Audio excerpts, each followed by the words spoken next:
say once you get done. You get done.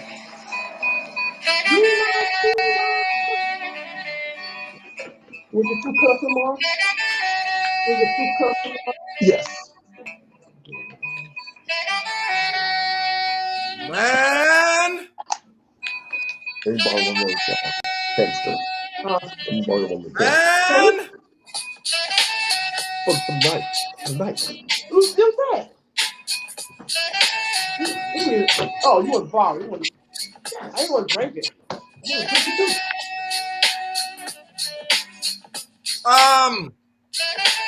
It's been a minute, ain't it?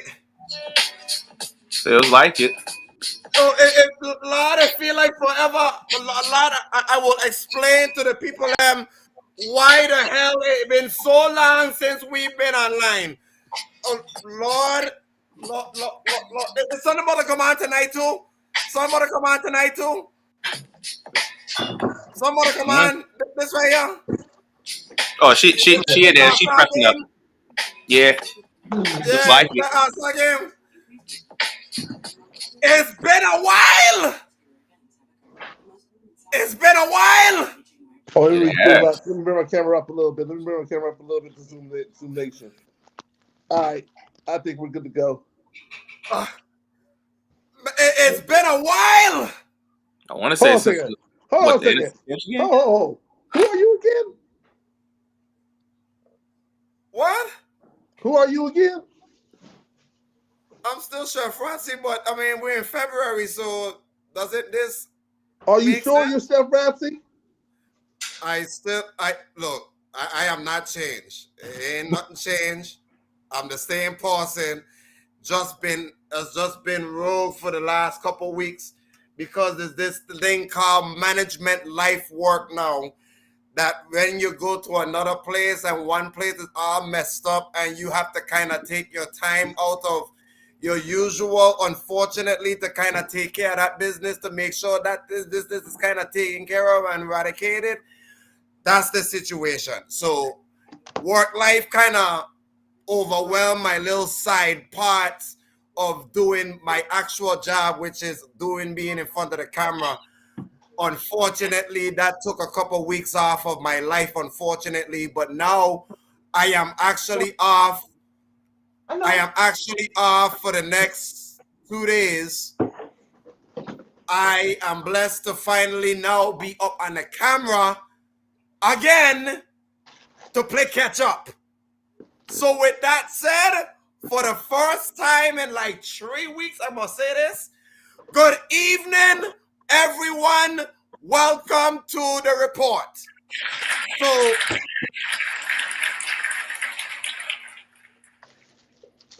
I didn't even get to edit my captions or anything like that. I'm working on that right now. Rob, good evening.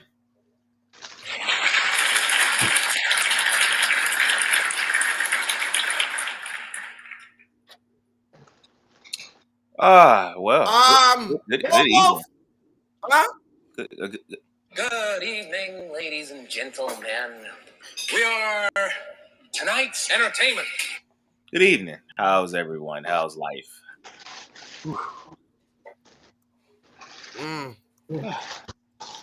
Boy.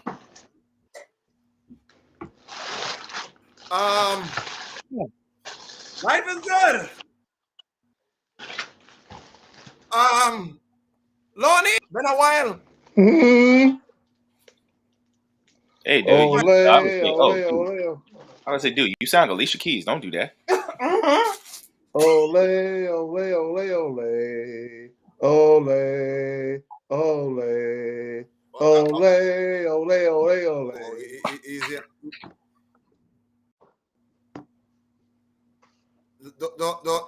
Don't do that again. Because remember now, Alicia Keys.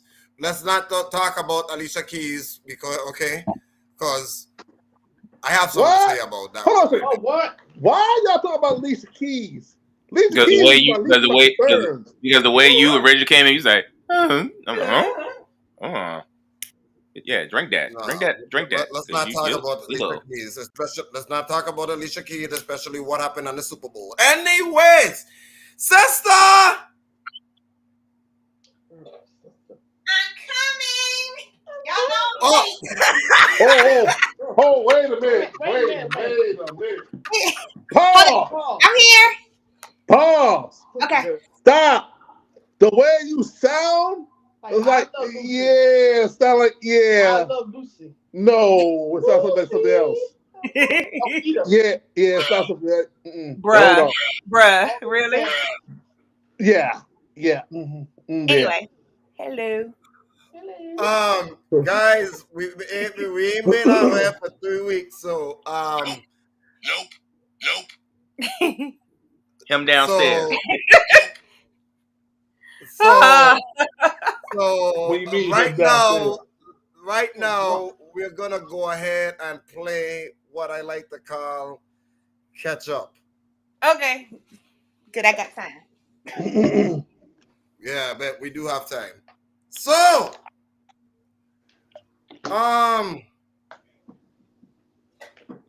same old story, same old Super Bowl. It seemed like same old result again.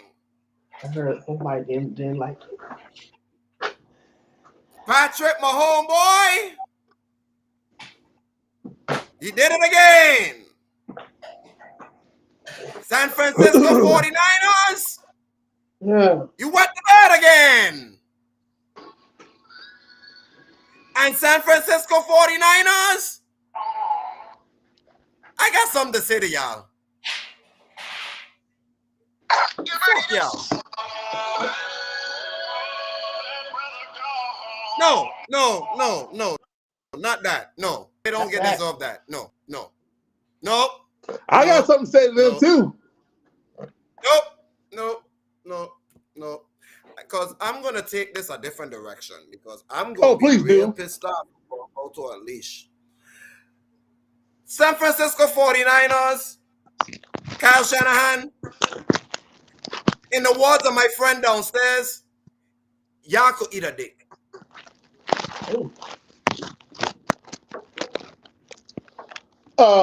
May I kick this off, please? Hold on a second. I gotta get a little bracket a little bit because my camera now I want to act a fool. Okay, hold on one second. Y'all San Francisco 49ers, y'all organization, I love y'all, but now I hate y'all. Y'all could eat a dick. Okay. And y'all know why. Y'all know why. You know, the public knows why. I'm not even going to say it because I hope that for the last 3 weeks that my 3 other pals here are pissed off to ready to unleash on them as much as I am. Because what y'all did after the Super Bowl, y'all have the fucking nerve. I'm sorry for cursing, but damn it, they deserve it. Lone Wolf, explain why I'm pissed off. Because they fired Steve Wilkes. Thank you.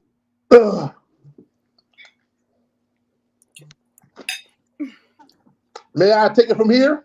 Yep. Thank you very much. While I'm sucking on this orange. No homo.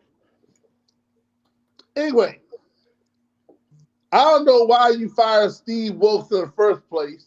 Amen. It wasn't Steve Wilkes' fault. But let me get into the elephant in the room. The San Francisco 49ers lost the Super Bowl because of one person. No, it wasn't Juan Jennings. Juan Jennings was doing all he can. Matter of fact, had the San Francisco 49ers won the MVP, won the Super Bowl, that's another day on the topic.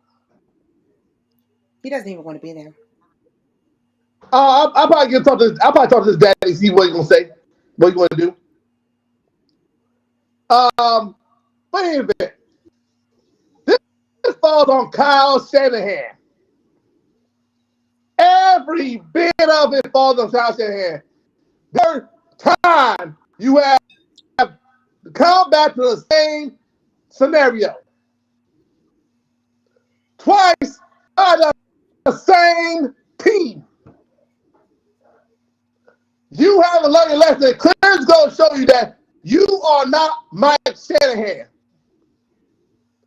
And Rob can contest to Mike Shanahan because when Mike Shanahan has lead, he wants to step on your throat and watch you bleed to dust. Facts. Mike Shanahan don't give a care who you are. If the clock is still running, he's going to keep going until the clock says 0-0. You firing Steve Wilks thought it will help you. No, now granted, when Greenlaw went out, that messed up the San Francisco 49ers zone coverage. Because Greenlaw and Warner are the best coverage linebackers. No doubt about that. Because I give credit to Fred Warner. Fred Warner covered Travis Kelce most of the time. I can't blame Brock Purdy. I have to question about Brock Purdy, but I can't blame him for that loss. I blame it all Kyle Shanahan. I'll be starting looking at Kyle Shanahan more than looking at anybody else. See, I'm getting tired of these coaches using black head coaches for a scapegoat. You did it with Eric Bieniemy, and I did with Steve Wilks. 3 times! Oh, Lord. For 3 times, Kyle Shanahan. This goes to show you that you are not Mike Shanahan. Not one bit. I'm talking about 3 times Steve Wilks got screwed. 3 times! Yep. This year, this man put up better numbers than freaking D'Amico Ryans. Matter of fact, he almost matched as D'Amico Ryans. And yet you unceremoniously fired him. And Kansas City only scored 3 points. Anybody who should get fired is you, Kyle Shanahan. Because you abandoned the run. You didn't get Christian McCaffrey. You didn't get Christian McCaffrey the ball enough. You did. Debo, I understand he was ghost. You didn't get George Kittle involved. Ayuk, I was doing. The only one who had to play ball was Ron Jennings. And Ron Jennings basically almost put the 49ers on his back along McCaffrey. As far as San Francisco goes, I am done with them for right now. They're no longer named War Dogs. I take that back. They got earned that back. They got earned that name back. They're now just the 49ers. That's it. Somebody can take the wheel.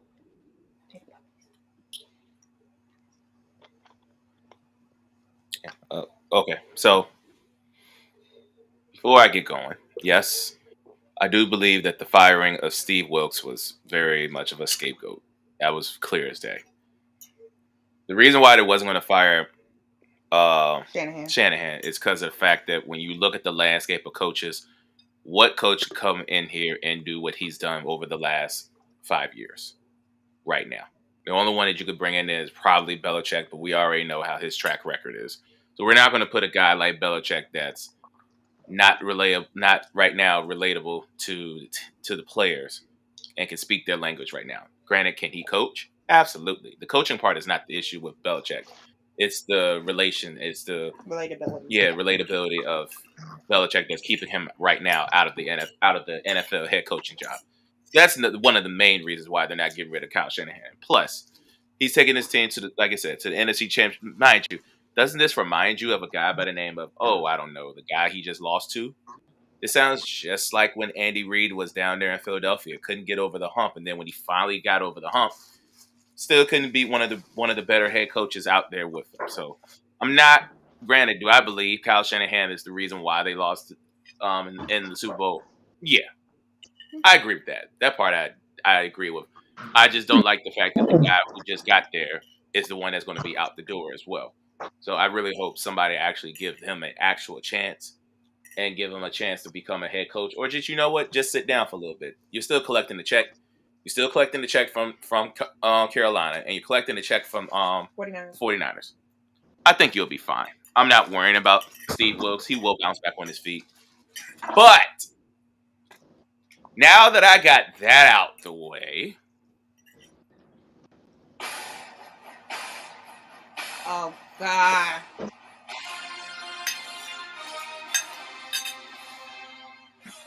Shouldn't even discuss about Kansas City right now. Actually, I'll take that back. You should. I'm pissed off about them too. no. Look, let me explain to you why I am doing this. Now, didn't I say this probably right around Christmas? About Christmas? About Christmas. Didn't I explain to you how this plot was going to go? You mean the script? No. I explained this to y'all because y'all looked at me like I was Boo Boo the Fool when I told you. I said the reason how the way Kansas City is going to make it is they rely on Pacheco and Rice. Kelsey will get involved some way, somehow, and the defense was looking great. And as long as you got 15 underneath the helms, you ain't got nothing to worry about. And that's how they made it the last month and a half. I told y'all how this was going to work. It was simple. It was simple for this team. Rely on the youth on the offense. Rice ended up becoming could be a number one wide receiver. I still see him as a 2. I think they need a real number 1. But Isaiah Pacheco has shown you what he's worth. And then, of course, number 95, once again, for the 5th straight year in a row, he just proves to you why he's one of the best, if not the best, inside defensive linemen in the game. Chris Jones just shows you it every time in the Chiefs. Again, I can say this now because they've done it. The Chiefs can turn the corner and become the new New England Patriots. They can do this now. They have the defense that's young enough to make it through. They have the guy, the number 1 guy that's playing the number 1 spot. And you have the head coach that doesn't look like he wants to slow down right now.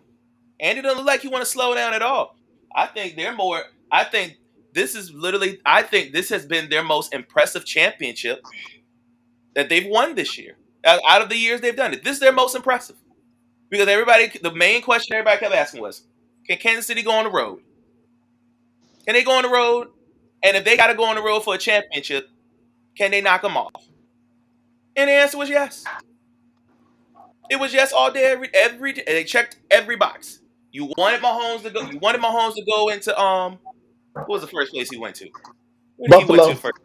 Yeah, you want him to go to Buffalo, where they got 1 stall in their locker room. No home team wants to go there.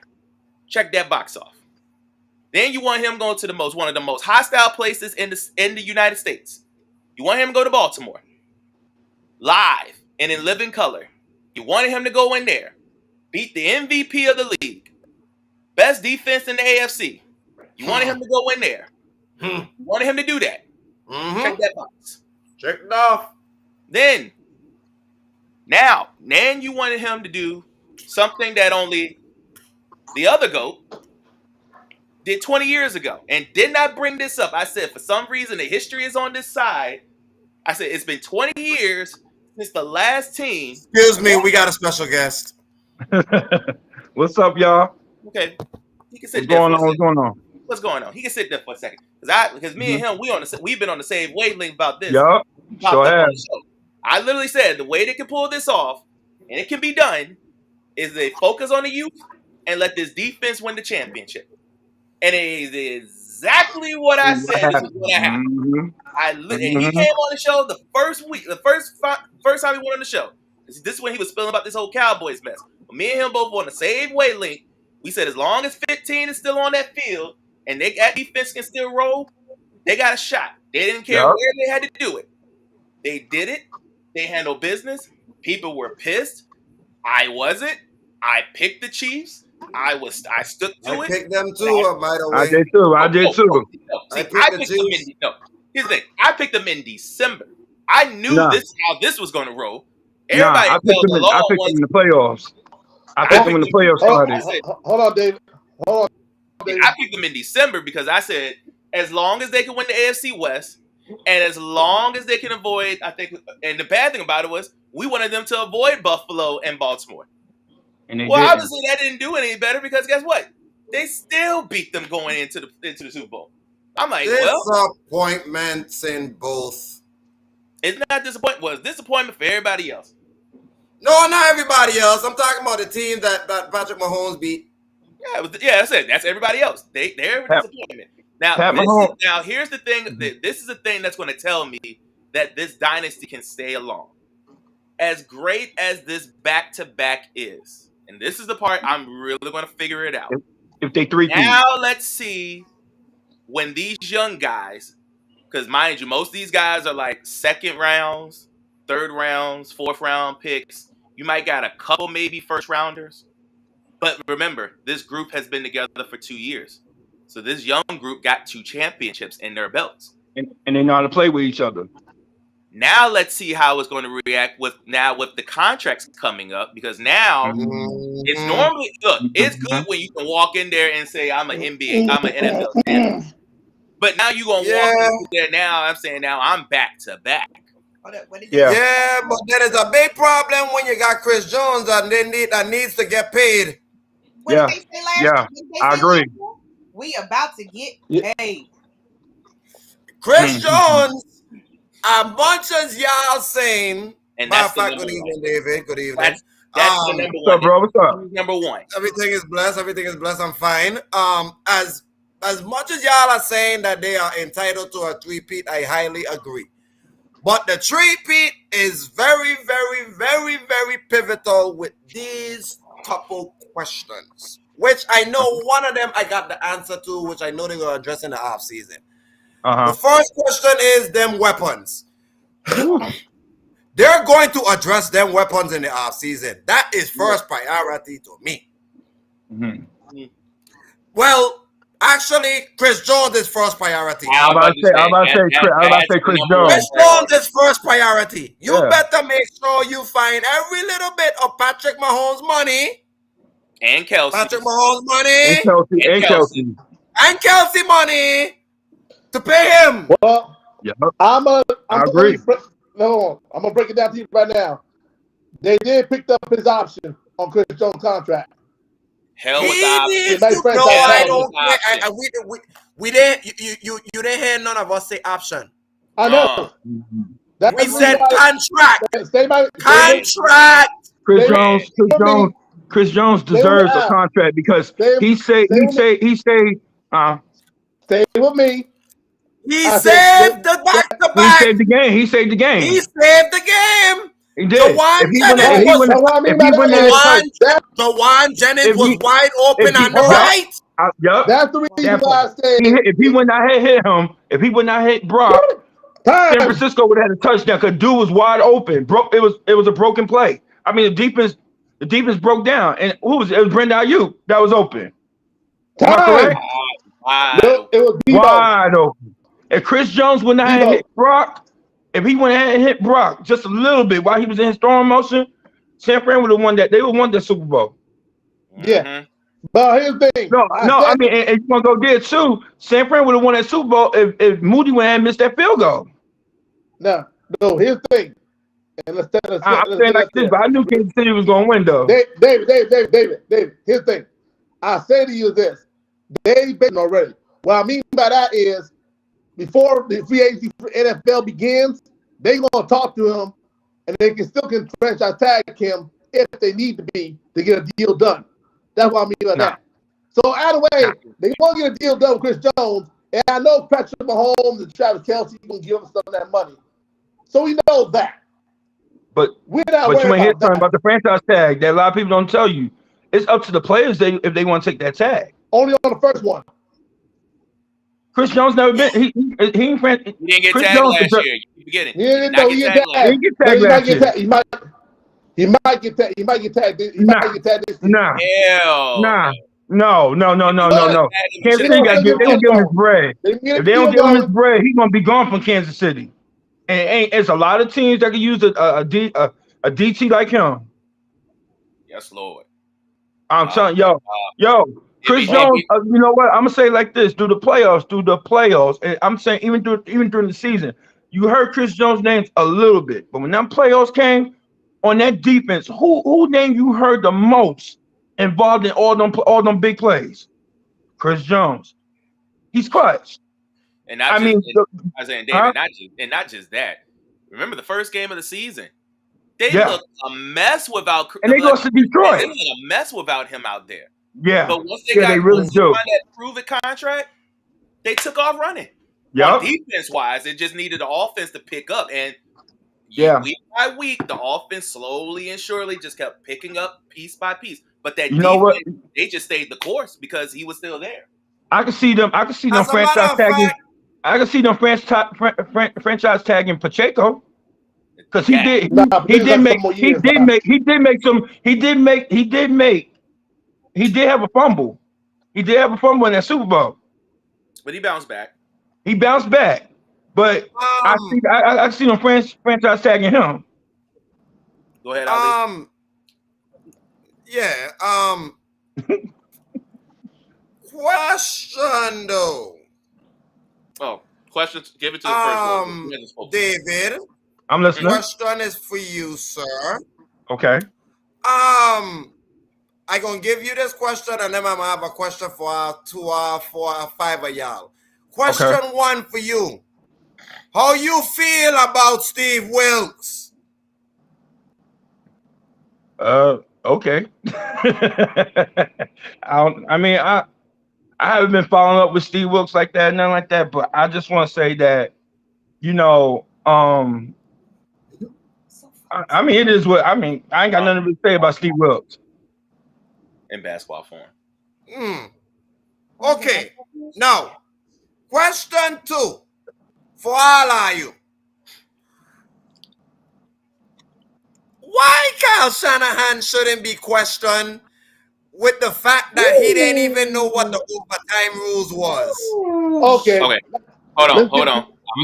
Wait. I'm gonna give it to the first lady because the first lady has not spoken yet. Yeah. Listen to the question. Okay, I'm here. What's that? The question is, why in the world Kyle Shanahan shouldn't be in question, especially with the fact that Steve Wilkes got fired, but you didn't even have a clue what the overtime rules was? That just goes to show that legacy means more than the value of the game. Yup. Okay. And when I say that, it's just anybody who's questioning that his name is overshining his value. Not to say that he doesn't have a great mind in coaching in certain areas. However, right, it's clear, it's very clear that they needed a scapegoat. Steve was the scapegoat. That somebody had to go down. It's politics. It's all politics. But like I said, sometimes legacy will outlive the value of a game. Yep. Hold on. Can I do it? Lonnie, can I do it? Go ahead. Is this your king? Is this your king? 49ers kingdom. Is this your king? Because right now he's trying to stand on business, and he ain't standing on nothing but quicksand. He's standing on shit. I said quicksand because it's only a matter of time. Ownership is only gonna allow this. This was his last get out of jail free card. Because if this happens again, it's a wrap for him. 28-3, you men come poop. Remember 28-3? Mm-hmm. What we did to you? Remember? When we got fired? Put that ugly mother act up there. Yeah, you. Yeah. 28-3, you nincompoop. And then you went along with Jimmy Garoppolo, and then Emmanuel Sanders was wide open down the field. And Jimmy Garoppolo couldn't do a goddamn ball. And that's what caused you another Super Bowl. And now look at this. You had Brock Purdy. Brock Purdy had a man wide open, but your best offensive line, quote unquote, couldn't get Chris Jones away from him to be wide open to win a Super Bowl. Now look at you. 0-3. 0-3. Now, part 2 of it is why did not understand the overtime rules. You don't understand it. You don't understand. Yep. You didn't know that. The overtime rules. You didn't know the NFL changed the overtime rules for the playoffs.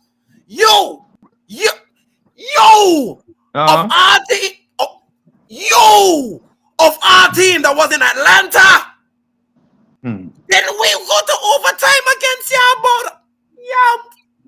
didn't we go overtime against y'all? Don't I remember that my quarterback went to overtime against y'all? So you, of all people, you good for nothing piece of shit, have no excuse of you didn't know what overtime rule was, but then you have the audacity to fire Steve Wilkes.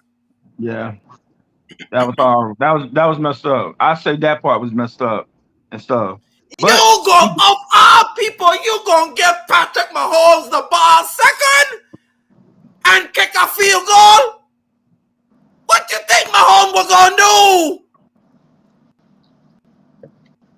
Don't you know Mahomes is Brady Jr.? Yep. He does the same shit that Tom Brady does. Brady does. I agree. You give him the football last. Do you know what happens to you? You die. Yeah. You die. You die. Yeah. Like, and the crazy is, it's the only person that got away with his BS is Joe motherfucking Burrow. Yep. Yeah. Everybody else suffered the death of Patrick Mahomes last, and you gonna give it to him. And you want to know why, Joe? You suffered overtime by 2 goats. Look, you want to know why he suffered the wrath of Joe Burrow? Because Joe Burrow said, "Screw 3 points. I need a touchdown." And if I was Kyle Shanahan, I treated the overtime like 4 down territory. If we don't score, we die by not scoring. But to give Patrick Mahomes 3 points, you always get screwed in the end. Wait. And give Patrick Mahomes 4 downs? Down by 3, you're screwed. Yeah. What's your question, David? I did say to y'all that KC was going to win by 3 points. And they actually won by 3 points.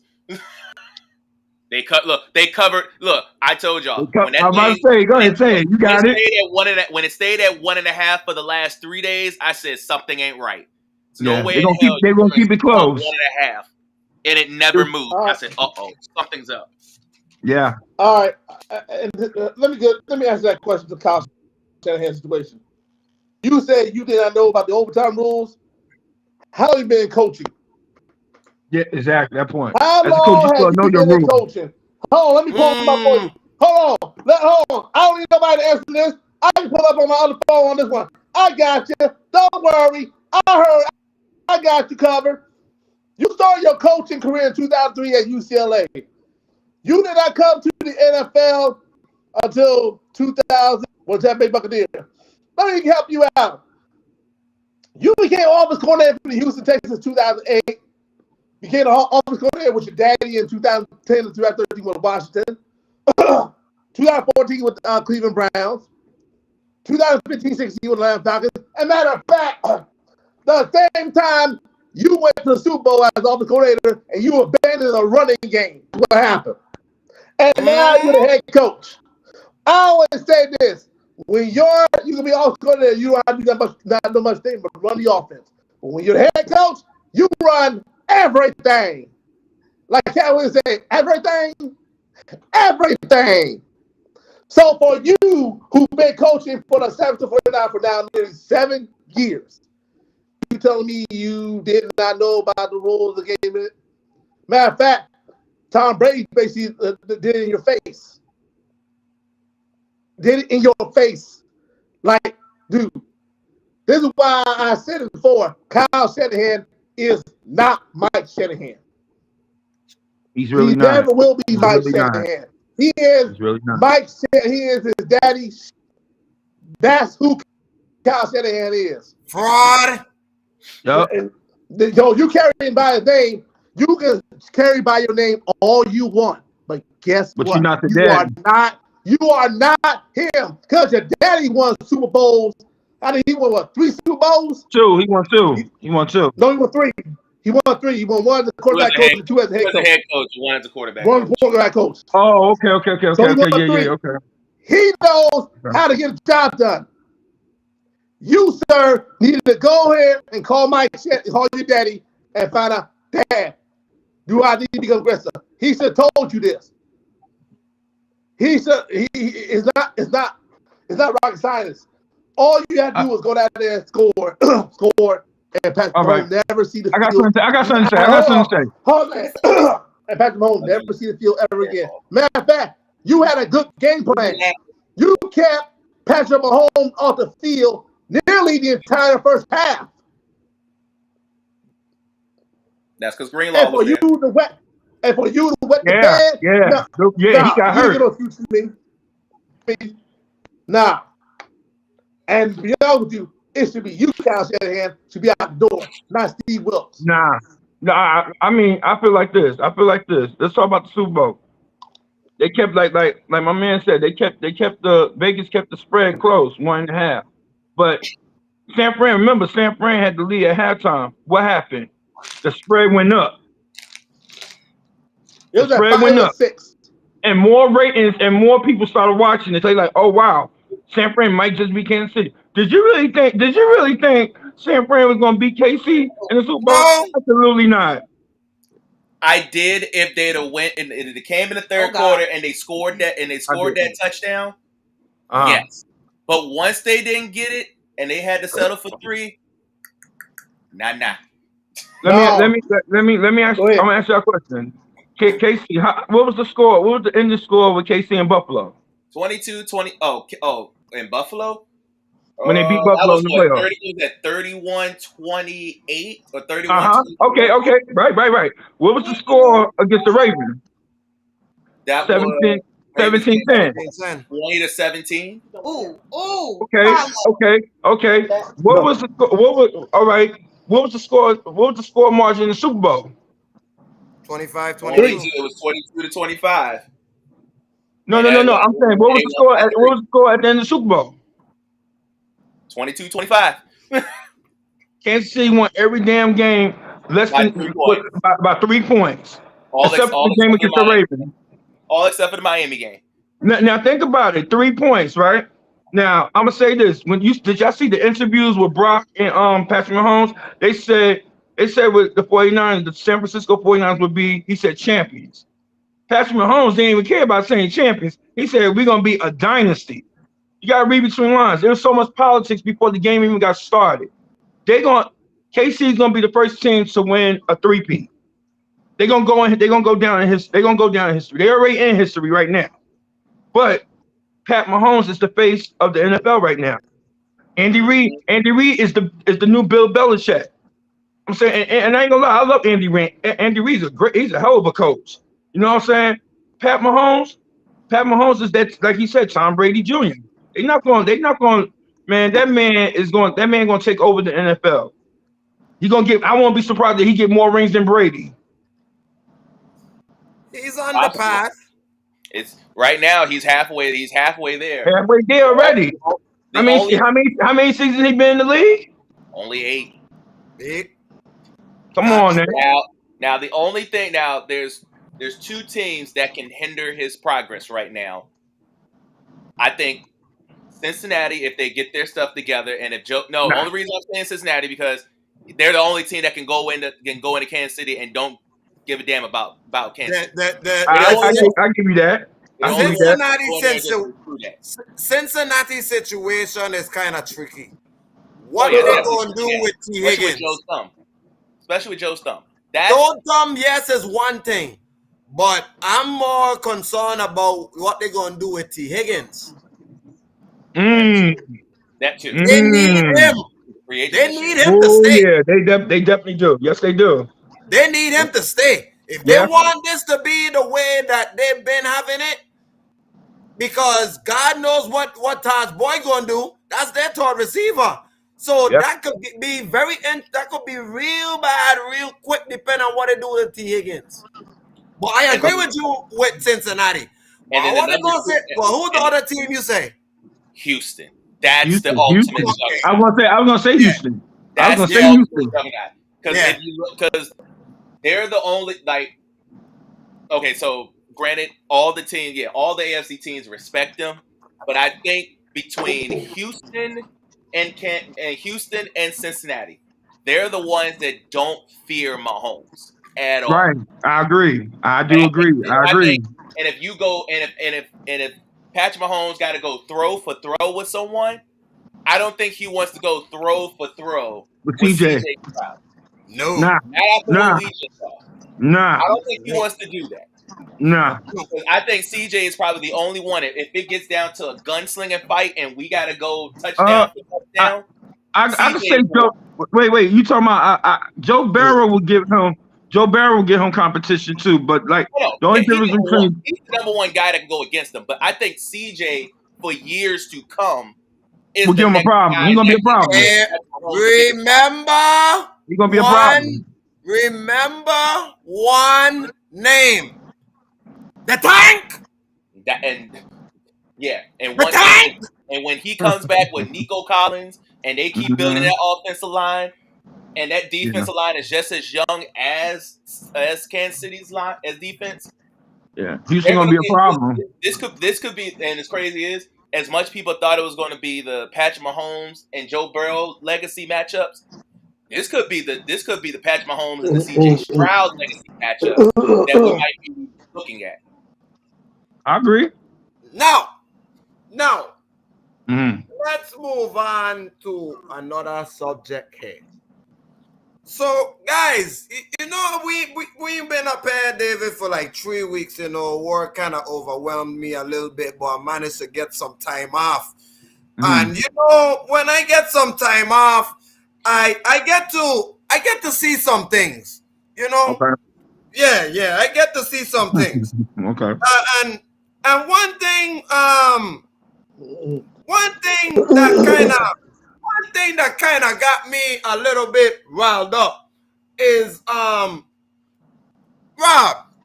Yeah. I need you to come to the camera a little bit because I need you to watch a little receipt. I got a little receipt I need you to watch. Lone Wolf, you too, sister, I need you to watch this. David. My 3 friends. I need them to watch, please. Bro. I think I already know what you're gonna do, but I'm listening. You maintain silence. You have nothing to say right now. No, don't disturb me while my friends tell me those 2 words. Guys. Roll it. Huh? Roll it. Got evidence. Lots of evidence. Hold on. I got lots of evidence. Excuse me. David, you have nothing to say. You shut up. Yeah, you shush. Oh my God. This is astonishing. So here's DeMarcus Lawrence, star player on the Cowboys, terrific player. He's on First Take yesterday. And as you'll see, they asked him about the reason the Cowboys went out of the playoffs so quickly. And listen to what he said. In all honesty, I think the main thing is who's burned out, man. Long season, team dominantly healthy throughout the season. The legs get tired. What? I mean, Bart.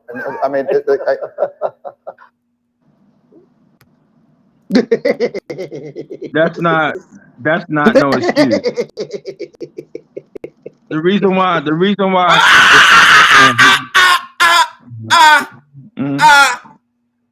No, you don't have nothing to say right now.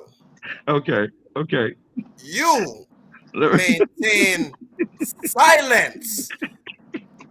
In the words of Dragonfly Jones, silence.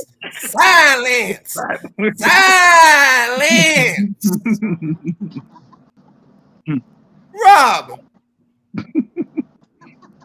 Oh, hell no. Did he? He did. Did he? He did. Say it one more time. He really went on First Take. And he did. And uttered the words. He did. Our legs tired? No, I need to go ahead and get me something to roll up. Oh no, the legs were compromised. The legs were compromised. Did you really just say that y'all were burnt out? There was no way. Hold on, wait. Hold on. If y'all were so burnt out, won't at one point, like 2 weeks before the season ended, y'all were the number 1 seed? Why did y'all just hold on to that lead and get the first round bye and your legs would have been so burnt? Y'all just had to finish the job. Y'all were the number 1 seed for about a week. You know what happened. All y'all had to do was finish it, and you could have won. And look, you still won the NFC East. All you had to do was get the number 1 seed. I got it. Jerry Jones ain't kicked the bucket. It don't matter about Jerry kicking the bucket. Yeah, it does. Yes, it does. Literally, I agree.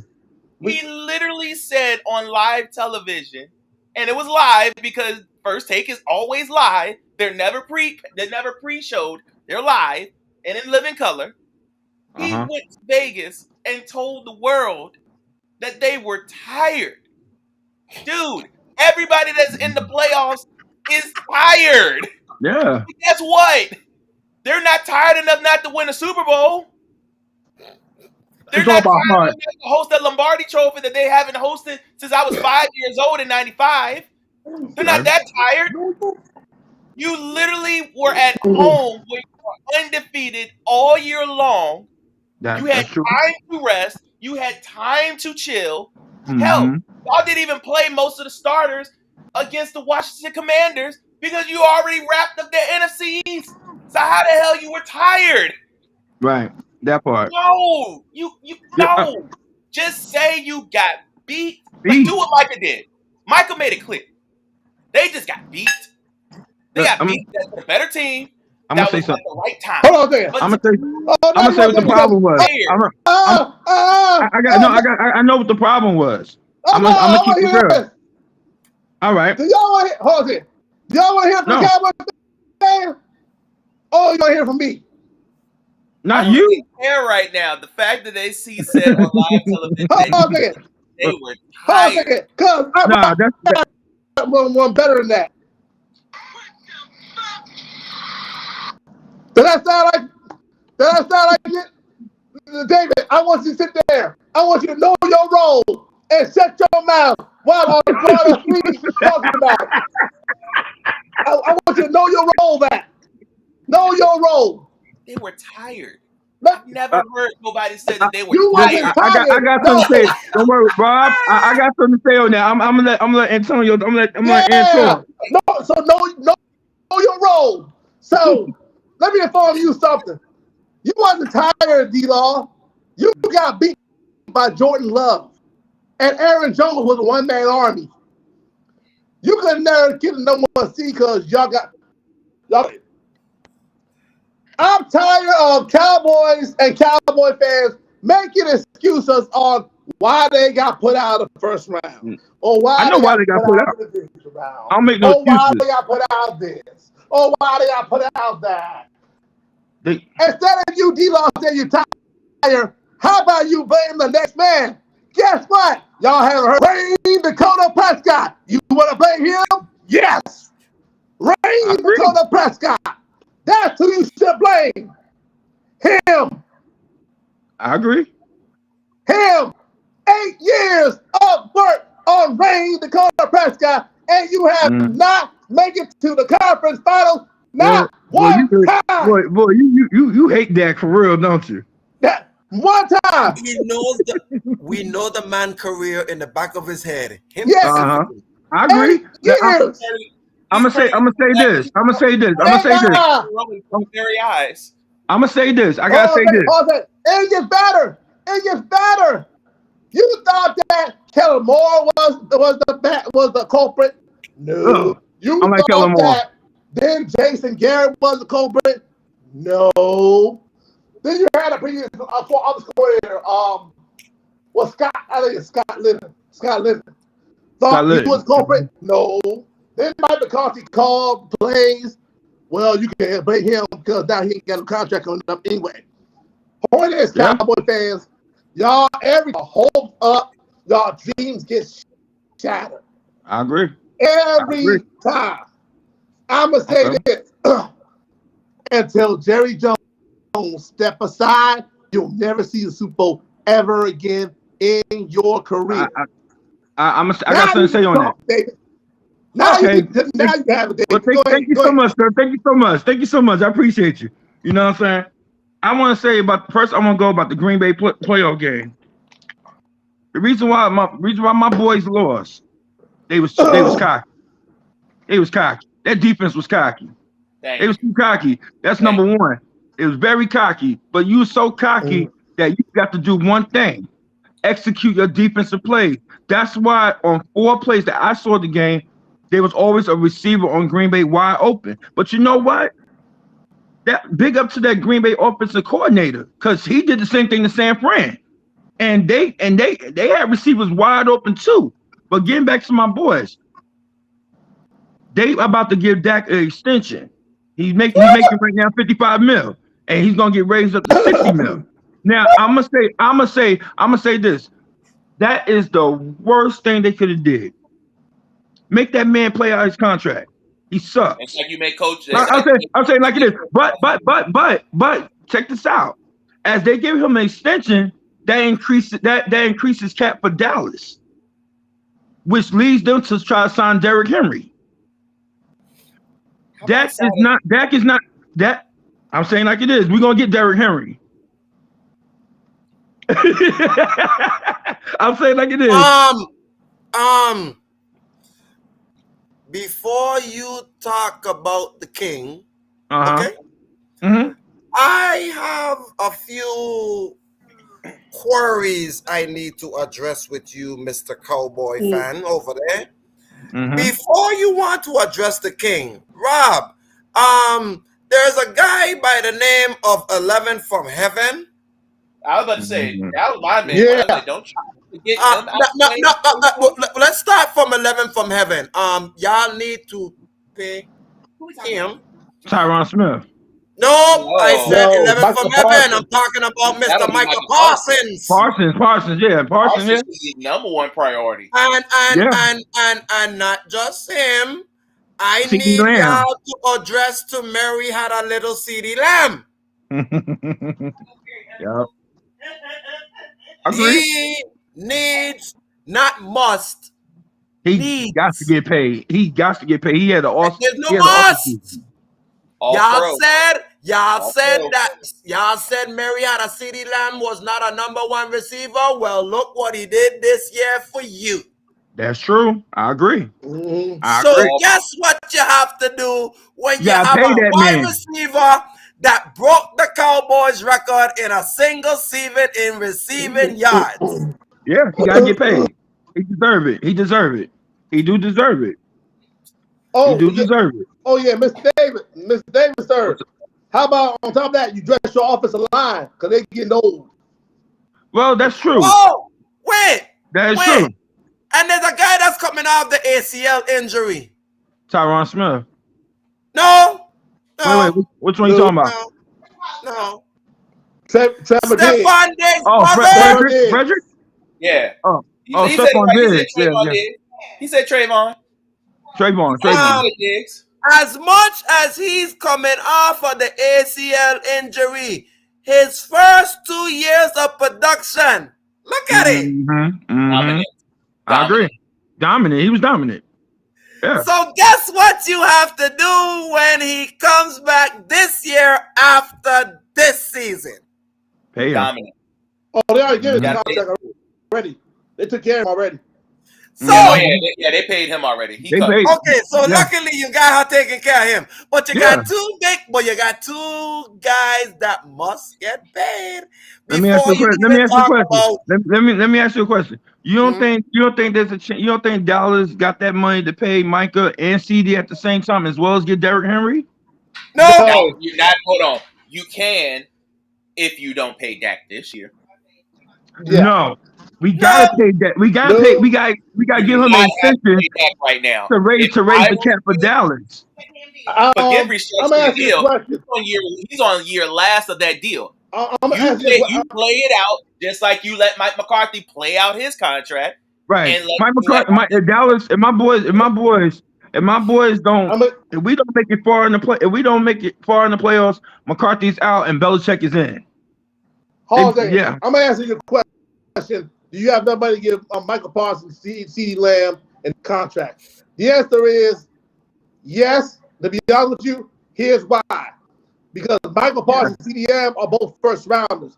You can give them team options off the break. So that'll save you some time. That will buy you some time to get Derrick Henry or maybe a 2-year contract. But here's my concern. Here's my concern with this. That offensive line, average age around about maybe 29 and a half, because Tyron Smith, old, Zach Martin, old, and maybe a right tackle. And Tyron Smith got a lot of cap space on him too. So if Tyron Smith gives him a little bit of that money, you might get to Henry for a little more price. Because running back price today, I don't think Tony Pollard going to be anywhere else. No, Tony Pollard gone. Yeah, Tony, you know what Tony Pollard gonna go? Let's make it clear. Tony Pollard's not the guy. He's not the guy. No. He's the two. And this is what happens when you let Zeke go. When you let Zeke go, you lost third down manageable privilege. Right there. That's true. I agree. And they regret it. Now, I have a question. Now, what if I feel you on Tony Pollard? Now, if we don't get D. Henry, who you think Dallas could pick up that would be a good running back? Who else?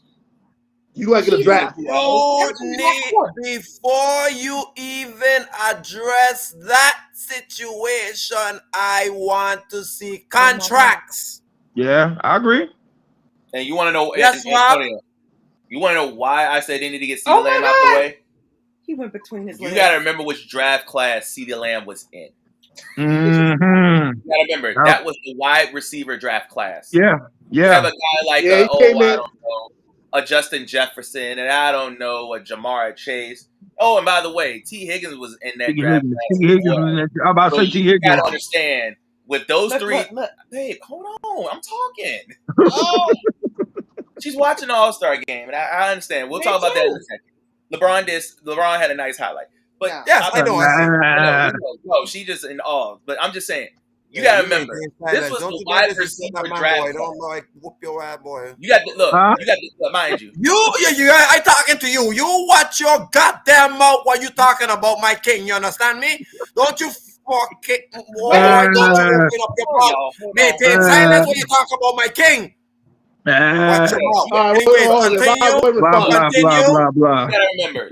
You got to get CeeDee Lamb out the way, because if he waits until Jamar Chase, Justin Jefferson, Jerry Jeudy, and all these other wide receivers that were in his draft class get paid, he's going to want to see that kind of money. His money going up. Yeah.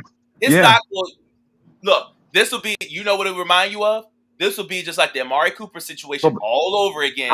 You overpaid him because you saw all these other wide receivers get paid. My man. And now you got to say that. I agree. Get that out the way now. Yep. Now, while Jamar and Jefferson, and especially Justin, because Justin has made it abundantly clear, he wants to see what quarterback comes through the door before he signs an extension. So there's your chance. There's your chance. Your chance is that Justin Jefferson does not get his contract done. I ain't Miss CeeDee Lamb. Hey, Jerry Jones. Get Jerry that out Jones. the way now. Jerry Jones, you see that Lamborghini I just got? You see that Lamborghini I got? I need another one. Jerry Jones. Cash. Look, and then you have the ultimate advantage because you're in a tax-free state. Get this out the way. That's true. Hey, Rob. That's true. Hey, Rob, Allie, I'm gonna tell you, David. This whole thing goes. Price ain't today's price. Ain't today's price. Yesterday's So, price. Yesterday's price ain't today's price. Yeah. You better get CD out the way now. While I'm telling you I agree. If they wait till his contract is up and he's another All-Pro and he has another breakout season, they fuck. Oh yeah. He's gonna walk out the door because he's not gonna get paid the way he's gonna want to get paid. I'm telling you this now. Do it now while he's still wearing the star. Because if he goes somewhere else, he's gonna get paid. They're gonna give him that contract. Well, they gonna pay him somewhere else because he is worth. I'm telling you now, he's worth your headache and not nobody else's. I agree. And mind you, you drafted CeeDee Lamb, and as Jerry Jones says, he'd rather pay the guy that he drafted than the guy that he traded for. Right. Right. So that get part. CeeDee and Micah out the way because if you lose those two cornerstones, you're gonna be it's a wrap. It's a wrap. It's a wrap. A decade. It's a wrap. You can't lose those two. No way in hell. Okay. So let's go further deep into the off season because the draft is coming up. So, guys, there's a little update on this little draft scenario. So, we're not even going to poo-poo. We're going to just talk about the elephant in the room. Caleb Williams, former college coach, went to the Commanders. Oh, are we talking about Clifford? Clifford has resurfaced. Clifford, where have you been? Oh, he's getting another check. On top of the check he's already getting a check on top of a check on top of a check. Clifford! Clifford, can we be friends? And listen, and we're gonna ease on down the road. He right up the road.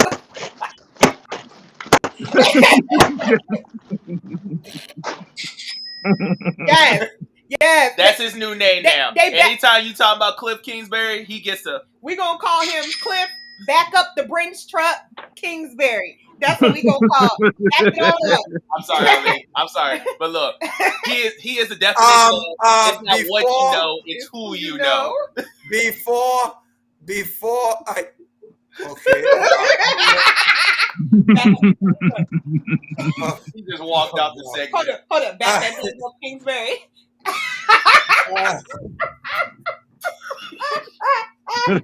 You fool.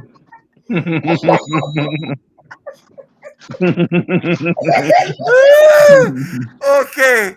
I'm trying to set this up. I'm trying to set this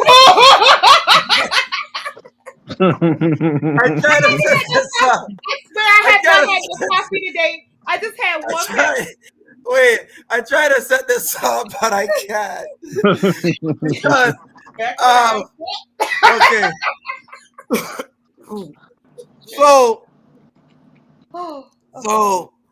So, unfortunately, while Lone Wolf is all in anger and probably rightfully so, our reasons he'll probably explain to you why he's all pissed off.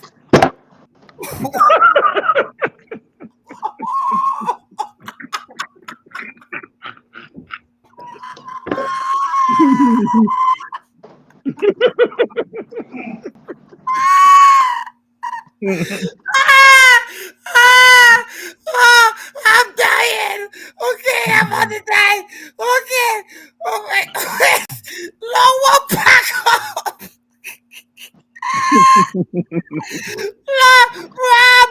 Rob went.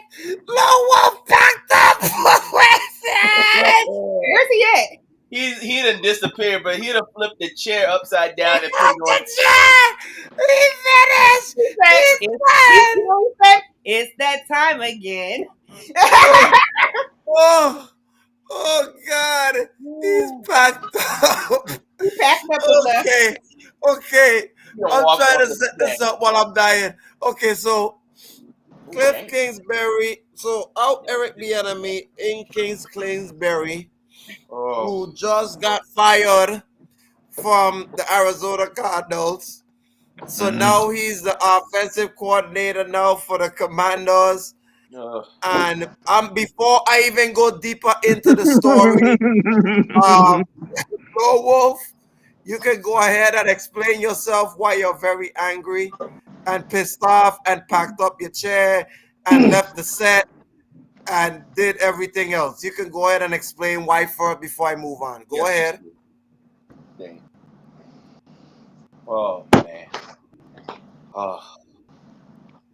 Do we need mute me real quick? Yeah, we got. Well, I'm mute first.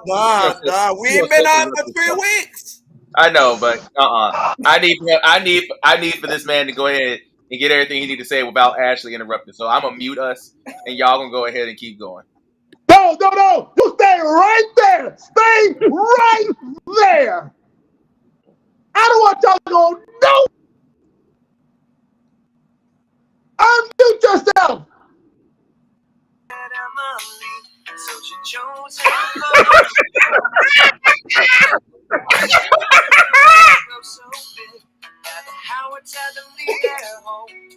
Is he saying anything? No, he said unmute you, and then I unmuted when you started playing Clifford the Dog song. Oh. Cut that shit off. Thank you. Cut it off. Y'all remember Clifford the Big Red Dog? Cut it off. Now you see why I wanted to mute us? This is why right there. This is why. It's not even me tonight. It's all her. Oh, okay. I'm gonna go in timeout. Y'all know I'm gonna go in timeout. Let me gather my thoughts real quick. Oh my God. Try and be as nice as you can. I don't think we can when it comes to Cliff Kingsbury. Clifford. Not with him. The big red dog. No. If there's one person he can't stand more than anybody else, it's that one. I know one more. No, not like him. No, because that man already pissed me off. Not even the one in the coast. Yeah, Not even him. No. It's Cliff Kingsbury. This is the one. He is public enemy number one. What does that say? Yeah. I can't read it. Yeah. What's that? Yep. F. Kingsbury. Eat a dick, Kingsbury. Yep. All of that. F. He says screw Clifford. Eat a dick, Clifford. Kiss my ass, Clifford. We never gonna get monetized. Yeah, all that. Yep. We never gonna get monetized. Just FYI, we're never gonna get monetized. First of all, we don't get monetized. We not get monetized not even by the language. We not getting monetized at the Fed. You playing Clifford, and that's again copyright. Exactly. So don't blame just the cussing. You said you was muting it. I didn't know you was playing it. All right. I'm gonna find my composure now. Oh. But David, you're new.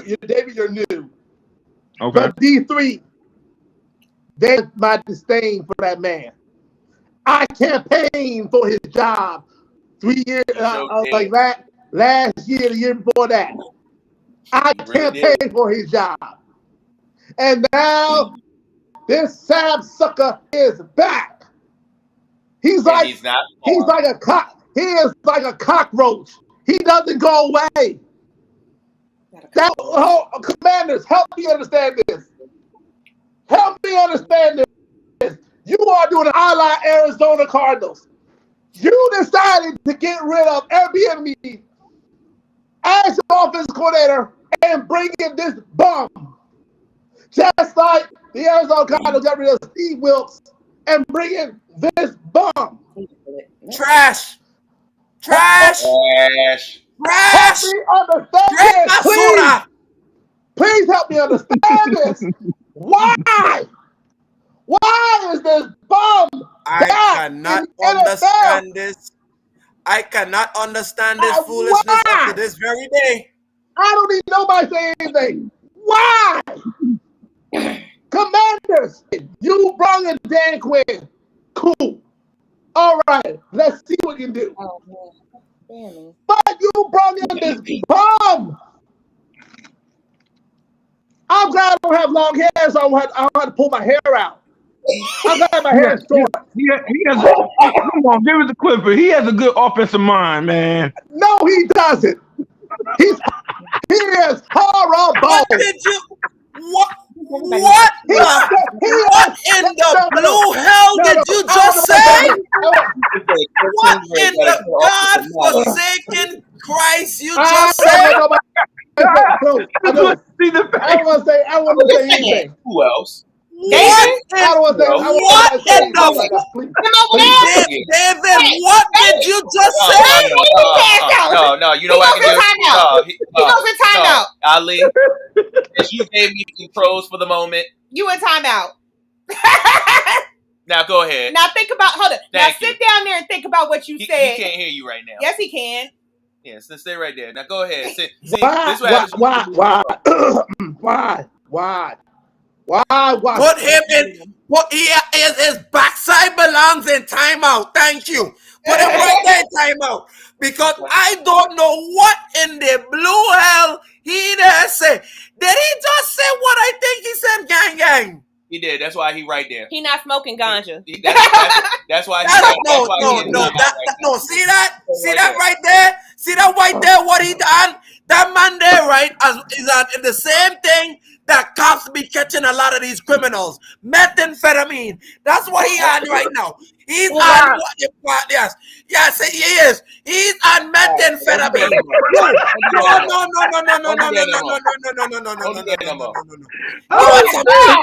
No. You're not on weed. You're not on weed. You're not on heroin. You are straight on methamphetamine. That is your problem. Stop. You have the nerve. Oh, guys. I got it was the reaction of both of y'all. I got David. Don't worry. I got him. Let me cook. Let me cook. Can I cook? Hey, Allie. Can I cook the man? Let me cook the man. Okay. I got you. Let me cook him. Let me cook you. Yes, you. You have the balls and the audacity and the disrespect to say Cliff Kingsbury is a better option than Eric Bieniemy. What? No. He never said that. He just said he was a good offensive coordinator. That's all he said. He said even worse. What the hell? Because I wanted to address it because he did not say that. He did not say that he was better. All he said was he was a good offensive mind. That was all he said. I mean, I'm just saying. You sound like every. I sit there and say, it's all about the system. It's all about his system. You'd be surprised. I don't care. Shut up. I cannot explain how much disdain and hatred I have for Cliff Kingsbury. Let me get it straight. Washington. We have to give up. No. Be quiet. You didn't get Airbnb nothing to work with. Nothing. Mm-hmm. But I think it was wrong. I think it was wrong that Airbnb didn't get, that he didn't get the head coaching position. No, I would hear nothing from you stay right there. You don't say nothing. Now, there's only one crazy person on this show that makes some crazy remarks. That is me. But I do it all the right. You, sir, just take it out of the blue.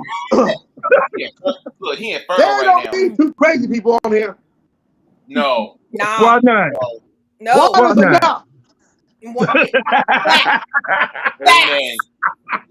not?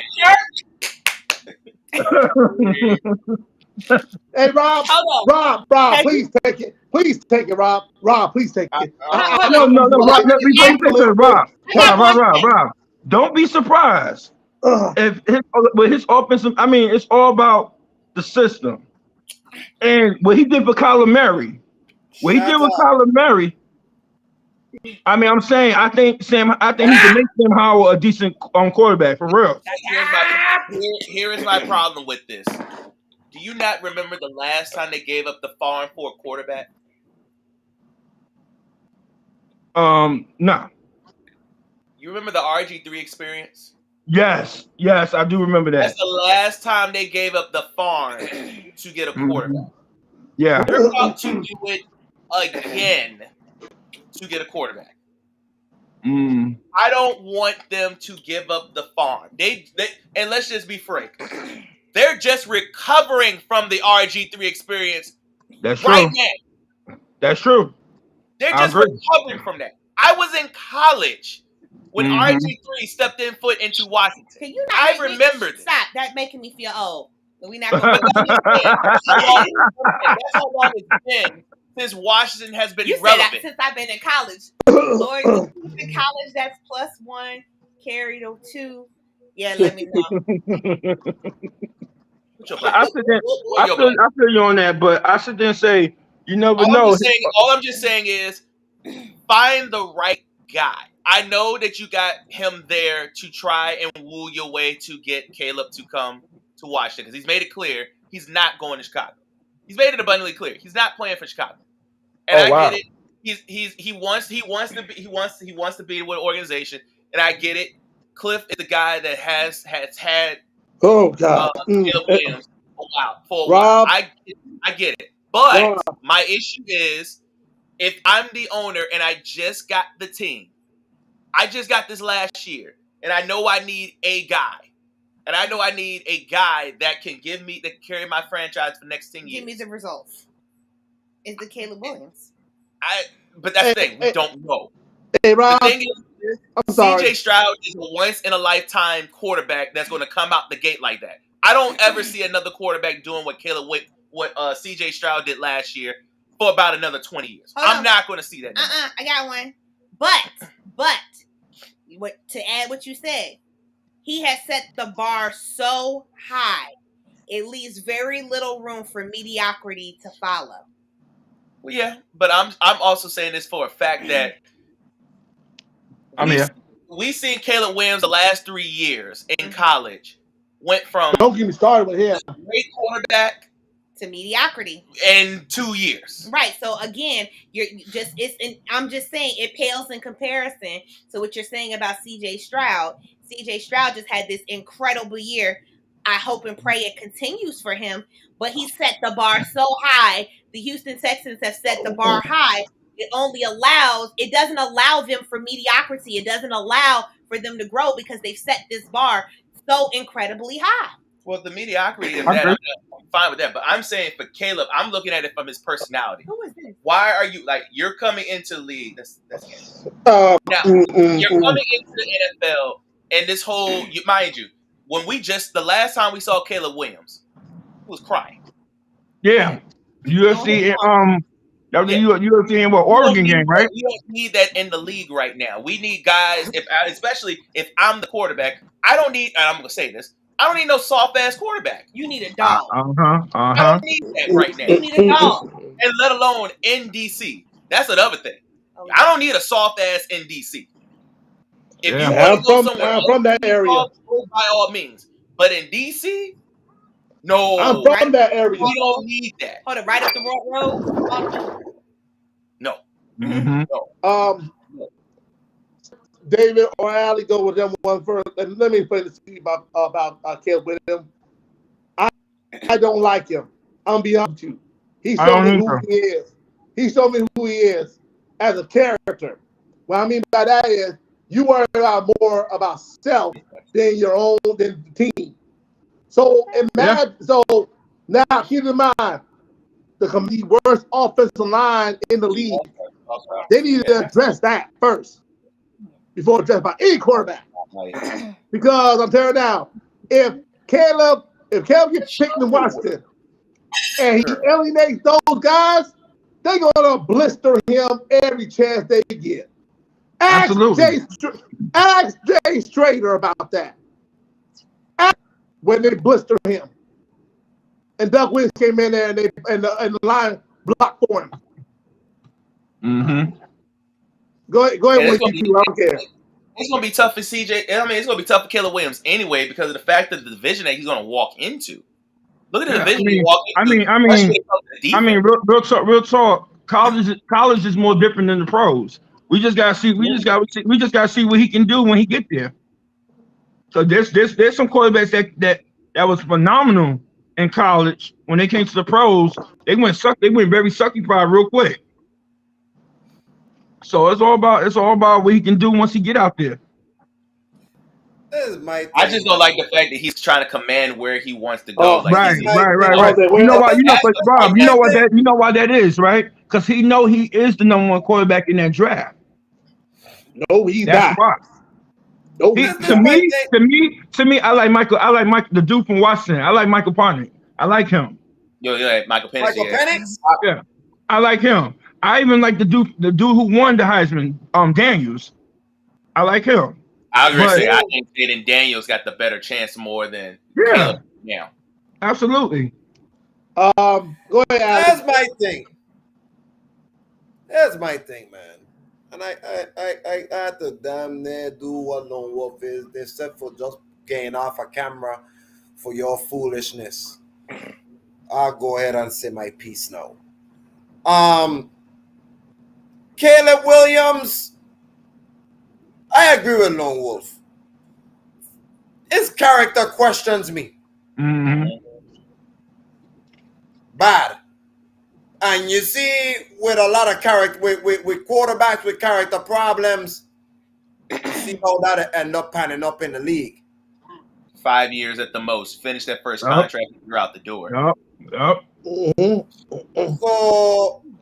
Caleb, before you want to talk about making proclamations or where you want to go, you might want to humble yourself first. Yeah. Because just as much as, Peyton Manning thought that he was all that, it took him a few years before he got right too, That's true. Before he became one of the GOATs. Drew Brees too. Oh yeah, him too. Oh yeah, I agree. Back then quarterbacks didn't mind going wherever they gone because they knew they had to better themselves anyway to be a starting quarterback. These quarterbacks, it's the generation now of sports. You know what I mean? Back then, a lot of the players play with heart. They came wherever they got drafted. They didn't care about where they got drafted. Hold on. You know what I'm saying? They play, but that's the problem with a lot of these young guys coming out. They got too much stardom. Hold on, Dave. What Alex was say? Yes. You saying you keep going? Oh, keep going, Dave. Oh. Yeah. But no, like I was saying, they got too much. These players now, they got too much. They too cocky and too. Social media. Yeah, I agree. Back then, when Peyton Manning and Tom Brady came about and all them, it was no social media. It wasn't really no social media back then when they came about. Wherever they went, they got better on their own. Excuse me. But now you got, like I said, Caleb. He's a decent quarterback from USC. That's college. You coming to the pros, bro. Someone gonna hit someone. You know what? You gonna see what he could do. You gotta give him the benefit of the doubt. Now, I think. Wait. I'll say this. Hold on.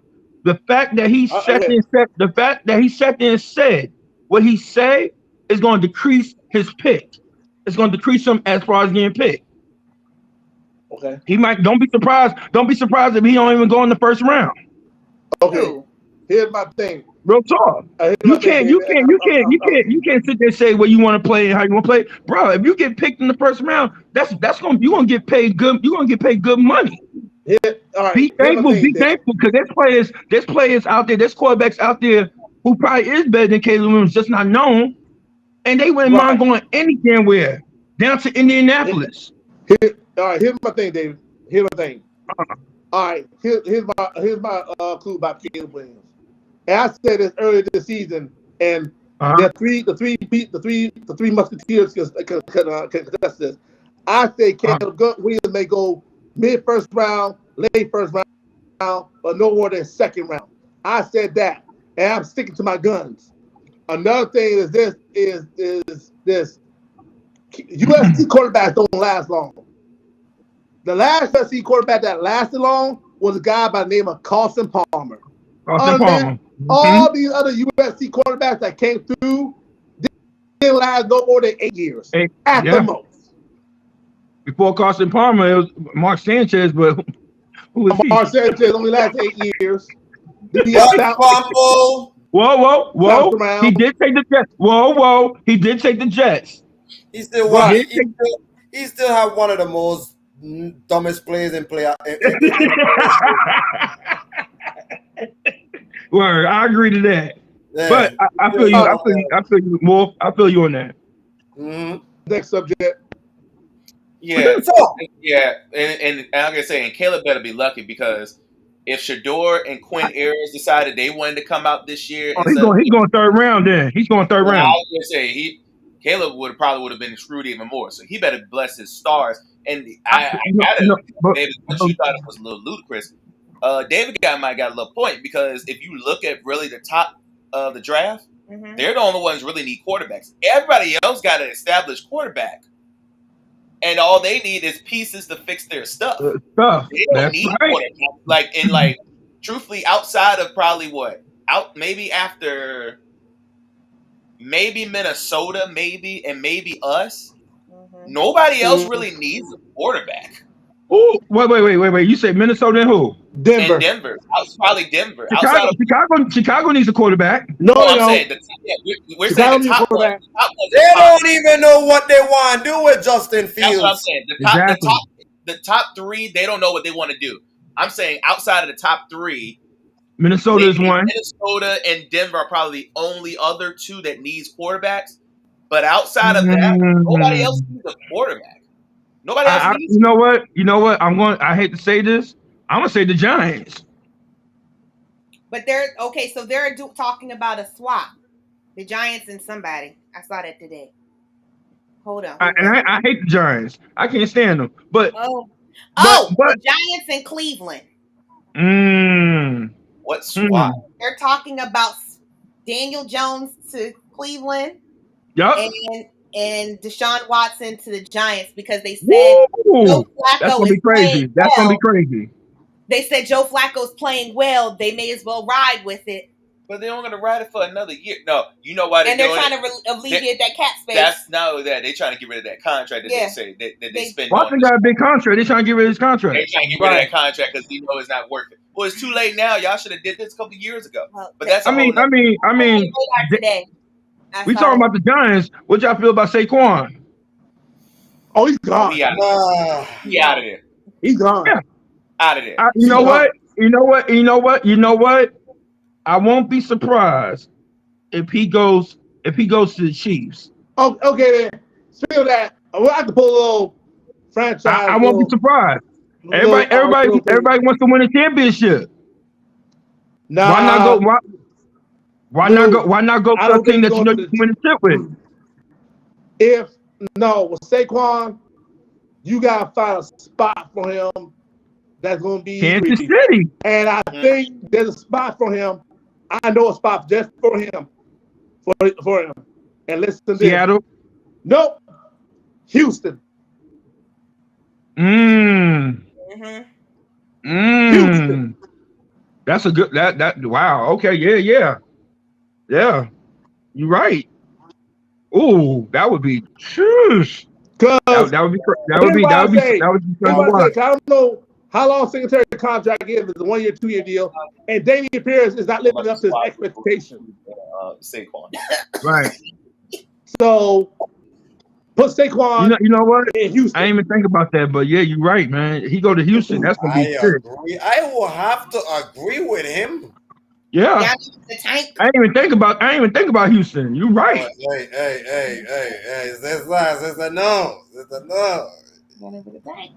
Yeah. Look, him and Devin Singletary. Hold on, he gonna be down there. That's a nice combo. Brody, who he gonna be down there with? The thing. Him and Devin Singletary. I can't wait to see him again. Here's why I say Saquon can be better in Houston because he don't have to run the wheel route only when he needs to, and you got a quarterback that can throw the deep ball. But not just that. Now you can give the quarterback a little pressure off of him and not throwing it. I was just about to say that. If Saquon goes to Houston, CJ Stroud definitely have it easy. He'll have it easy in the backfield. Real talk. And like I said, Houston do need need a running back. If they have a good rushing running back, they're gonna be tough. That's what I'm saying. Houston, what you need now, because if right now your contracts are very low. Get what you need now. Yep. Because the weapons now, why you have all the cap space. Yep. Because once DJ hit year 3, start paying him. Yeah, but also in Houston, they can beef up that offensive line a little bit. They beef it up a little bit. Shit, I think my Cowboys need to beat. Y'all need to address that offensive line quick and fast. Yeah. But we do need a running back. We need the king. We need Derrick Henry, man. Address that offensive line. We need Derrick Henry. Huh? Address that offensive line. Yeah, I agree. No. How about addressing yourselves? Yeah. I agree. I mean, I say like this. Addressing yourselves. If Dallas, if we get rid of Jerry Jones and Dak, we good. The only way Jerry Jones is leaving is if he kicks the bucket. We all know this. Y'all ain't gonna win nothing until that man unfortunately either goes in his crypt or in his grave. So you just go ahead and just sit over there on the party bench and enjoy your ride and let the big boys play. I got a question. I got a question for David. What's up? Y'all give Rex Ryan when y'all had the chance? Yes. Y'all would have had a shot. Don't get me wrong. I don't mind Mike Zimmer because it's only for a 1-year deal. Right. But if Rex is right there and he actually wants to coach this defense, why don't y'all just give him a shot? He said he wanted, and he said I would only go to places that I want to go. And he wanted to go to Dallas. And he wanted to go to Dallas. He wanted to go to Dallas, yeah. Wait. I said Rex want to go to Dallas? That's why I tell you the Cowboys just there just for ratings, you know. But Mike, you gotta remember the reason why Zimmer got the defensive coach position because he got clout. He got clout with Dallas already. You know what I mean? He's known with Dallas already. You know what I'm saying? He was their defensive coordinator a while ago. Why not bring back somebody that they know can run that defense? But when the last I mean, truth of the matter, I wish they would give Al Davis a chance. I think that would be nice. If you got your defensive players talking about they voting for Al Davis to be the defensive coordinator, that's people that want to play for this man. When you got a defense that want to play for someone, that's gonna make them play even harder out on that on that field. But and what does that bring? That brings chemistry and continuity. No, something that Dallas defense didn't have this season. No, there's no continuity. Your general manager and your owner is delusional. No.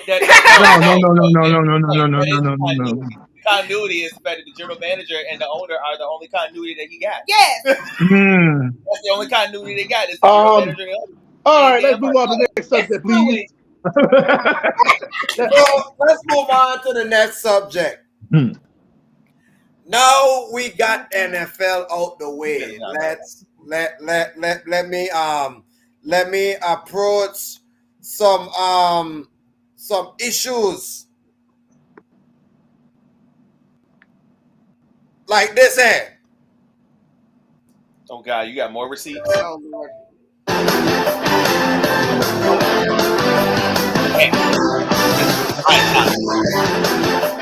Your department. It's my time of the year. Yes, I keep forgetting.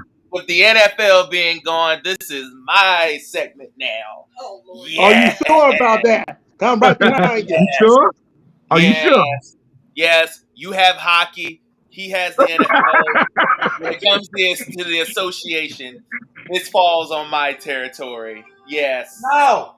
This is my territory. This is my week. No. Let's move. Let's go ahead and talk about last night. Last night in the All-Star weekend, we had very good competition. Congratulations to the hometown favorite team Pacers for looking good in the skills competition, which was no surprise when you have three guys that basically plays with each other and starts. That was what will happen. Then we had Miss Sabrina Enescu for the New York Liberty going one-on-one against the greatest shooter God ever created by the name of Stephen Curry. Waddell. What you Yes. making that face for? Waddell, Curry. Steph Curry is the greatest shooter God ever created. Is that a problem, sir? No problem. Okay. I'm about to say you about to get talked about by 4 people. Well, I tell you this much though. As good as we know, Waddell has been going is the greatest shooter. My boo. Dame right now is just on fire. Who? Dame. Oh yeah, Dame killing it right now. Oh yeah, I see him. He's on 3 number 8. Well, so go ahead. So we had Sabrina Enescu went toe-to-toe against Stephen Curry. She gave him a run for his money, but Stephen Curry gave the last 2 shots to put him over the top over break. Right. So I like the fact that they went one-on-one with each other, and that was a good competition. But then we had the 3-point contest. And just like what Dame Dollar has been doing in the NBA All-Star game with 8 threes, Dame Dollar retained his 3-point competition with his shot. Man was killing it in the game. Had 26 points at the most part of his performance. Shout out to him being the back-to-back champion. Then we had Matt McClung, who played for Orlando in the G League, came to the NBA, bless his presence last night with his NBA dunks, which I will say last year was better. Jaylen Brown, you tried to do the cover your face, you failed to do that mission. I was disappointed. That was terrible. That was terrible. But shooting outside. But I will ask y'all the question while we're watching the All-Star game.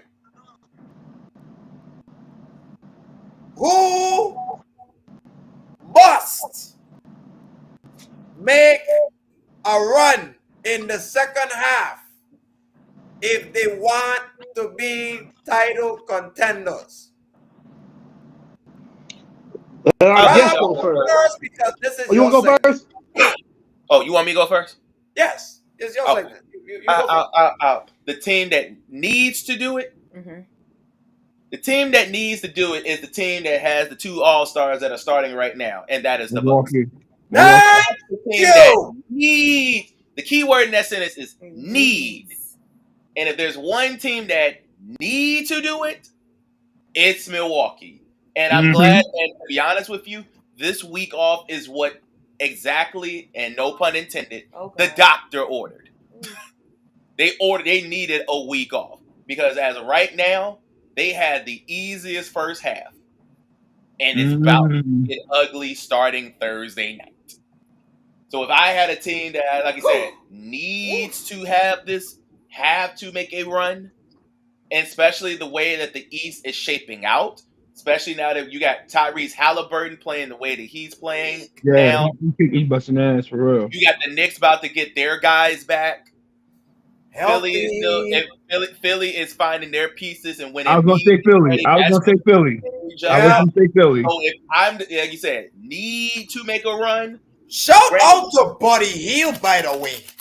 Yes. Even though somebody didn't like the trade, I don't. But it fits what they again.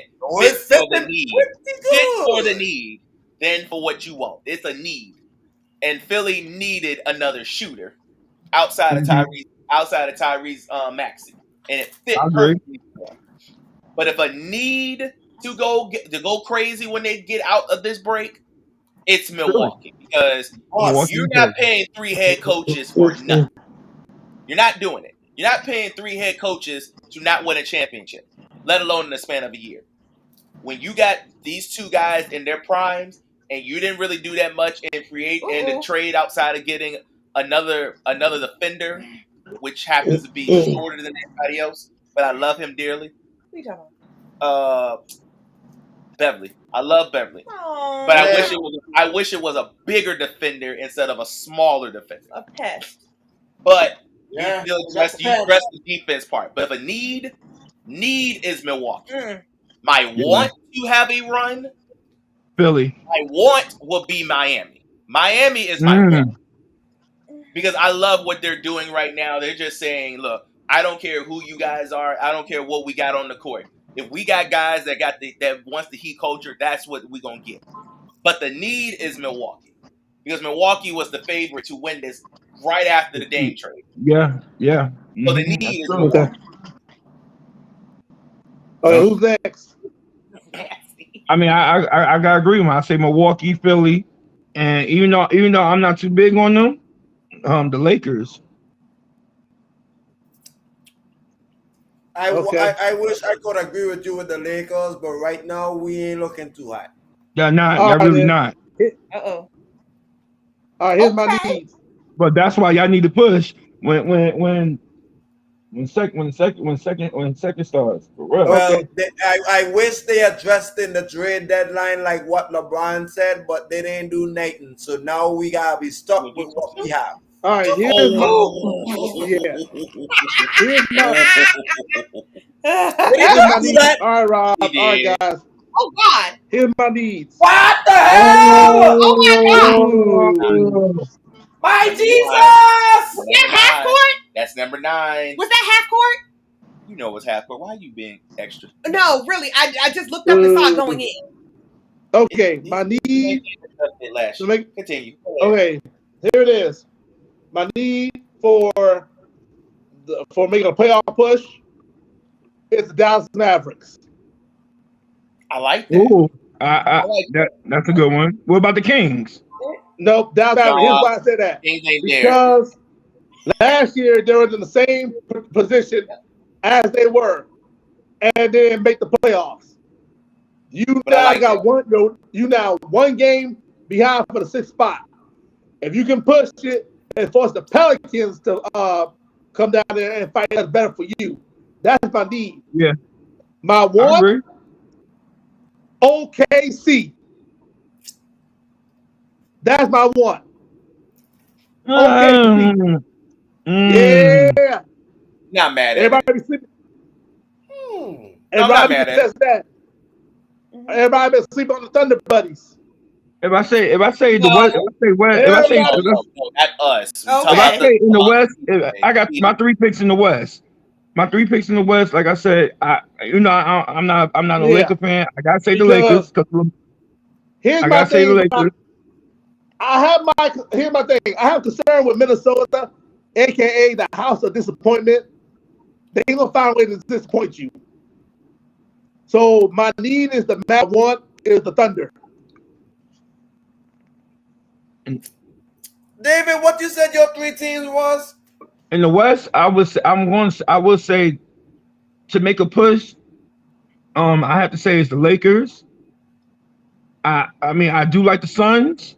I do like the Suns, and I do like the Kings of the Mavericks. Suns' problem is what Rob gonna agree with me. They don't have a bench. That's true. I agree. They're too top heavy. Yeah. Too top heavy. I will tell you I'll tell you the problem with the Kings. What they got after Sabonis? Nobody. Nobody. Fox, that's it. Big problem. Can I say because after Fox and Sabonis, everybody else inconsistent. Can I say? Can I throw a monkey? Can I throw in the team that's going to be a monkey wrench? Which one? Who? The Charlotte Hornets. No. I said monkey wrench. That's not even a monkey wrench. I think they're going to be a monkey wrench. No. Just let me go with my gut. No, I'm telling you no. I'm telling you no. They're going to be the bottom. Why?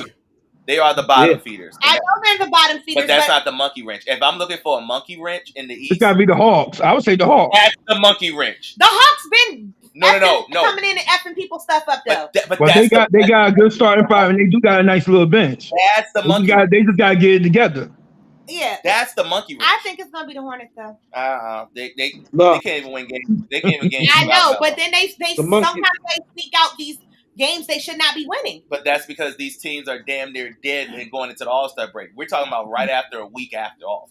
Ain't nobody worried about Charlotte after a week after off. Yeah, I would rather you say the Nets as a monkey. Now, right now, real talk. The hottest two teams in the NBA right now is Boston and Dallas. No, not Dallas, but Dallas is on a 6-game winning streak. Dallas, no. Have you seen the Clippers? Cleveland. That's it. Yeah. Cleveland. They're sneaky good. Yeah. Cleveland. Cleveland. Oh, that's another one. Cleveland is tough too. That's a monkey. Now you talking about a monkey wrench? That's a serious one. Cleveland is the one that can. And I picked. Mind you, before the season started, I picked Cleveland as a top 4 team, and now they snuck in. They're on top of the Central, right? Mm-hmm. 6-pack. Okay, so I know why I love Cleveland. Hold on, let Ali go. Go ahead. Y'all know why I love Cleveland. Spider-Man. Spider.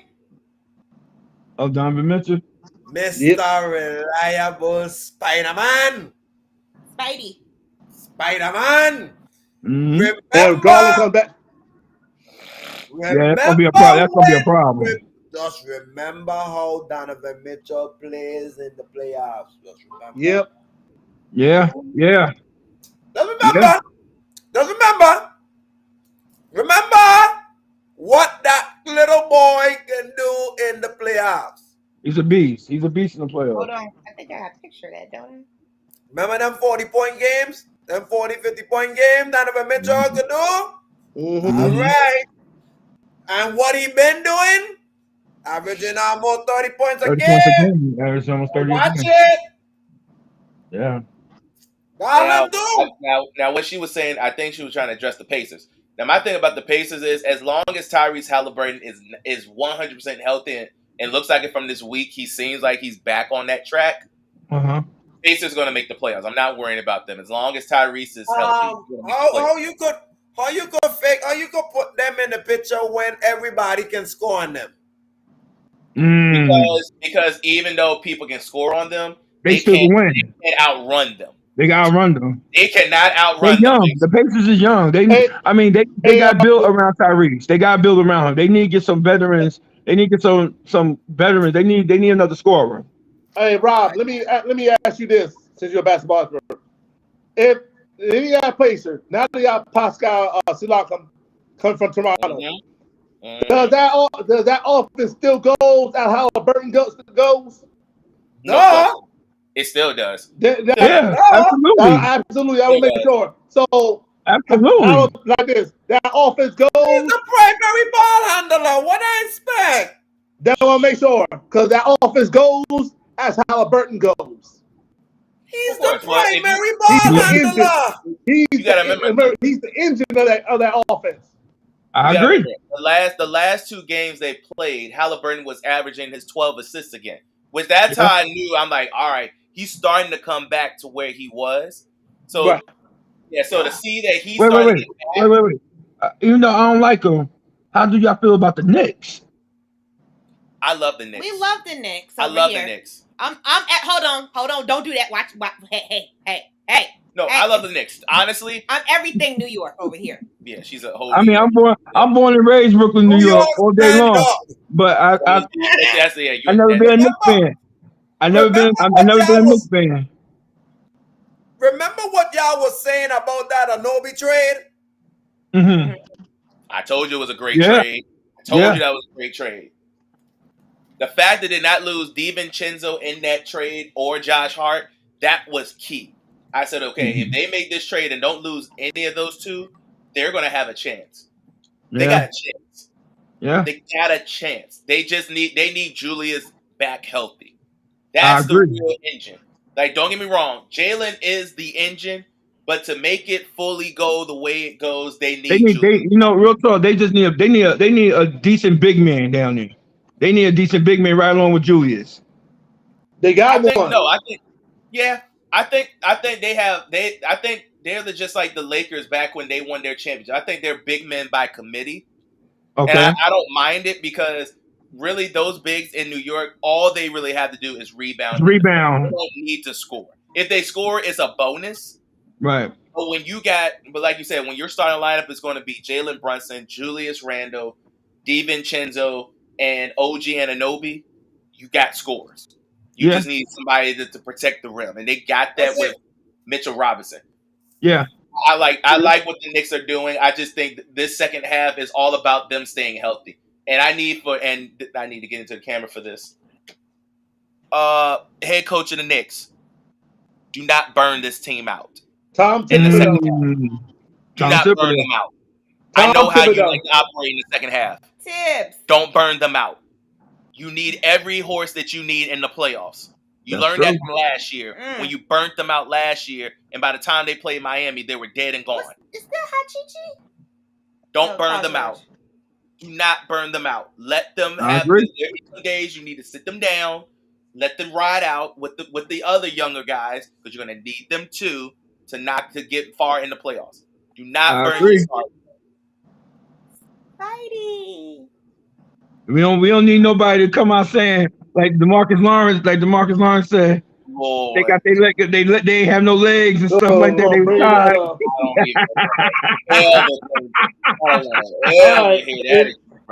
All right. So let's move along, shall we? Let's do it. Oh. So let's do with it. That said, who's your favorite to win the title? Favorite to win the what? Win it all. And you do have the right to change. At the East, I got overall. Who's finishing it off? That's tough. That's tough. Sorry, David. I'm going with two on each part. From the West, I'm looking at Denver. You can't leave them out. They the reigning champions, Denver, and I'm going to say, believe it or not, the Clippers. Okay. So both from the West. On the East, I'm going to say either Boston or the Bucks. Who's next? Lone Wolf. Okay. I'm looking who won it all.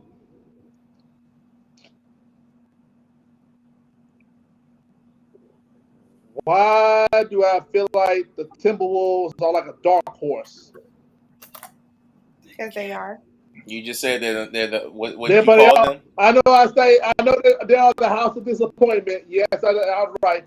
But I'm leaning towards the Timberwolves. I like how they got Cat and Rudy as a defense as a defense. I can't leave Nuggets out either. I like in the Western Conference. For the East, it's gonna be Boston and Milwaukee, but I like Boston more better because Milwaukee don't play no defense. That's true. That's true. We'll see in the second half. We'll see in the second half. As of right now, it's Boston to lose, and the head coach. Look at me, head coach. Don't go way over your head this time. No, I think Joe has learned his lesson from last time. Me? Yep. Yes, you. Okay.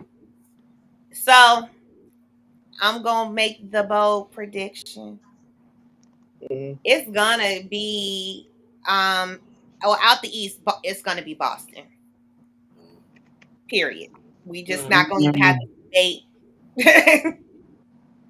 I'm trying to go to TD again. If you down for the ride, I'm gone. We out. We outside. You down? Outside. We outside. Kid will be graduated by then. So, so yeah, TD Garden, here we come. via Southwest. But for the West, I would love to see the Wolves do it. I think it's going to be OKC. Woo! And I think OKC is going to take the fall due to inexperience. Woo! OKC. OKC. Ooh. Rob? Well, while she goes to Boston, I'm going to head down to Philadelphia. I'm going to head down to Philadelphia because I like how this team is doing without Embiid right now. Add that monster back into the mix, and mind you, before he left, he was the MVP of the league. Yeah, they're behind 9 games though. He was, and you're missing the point. I'm not missing the point. Yes, you are.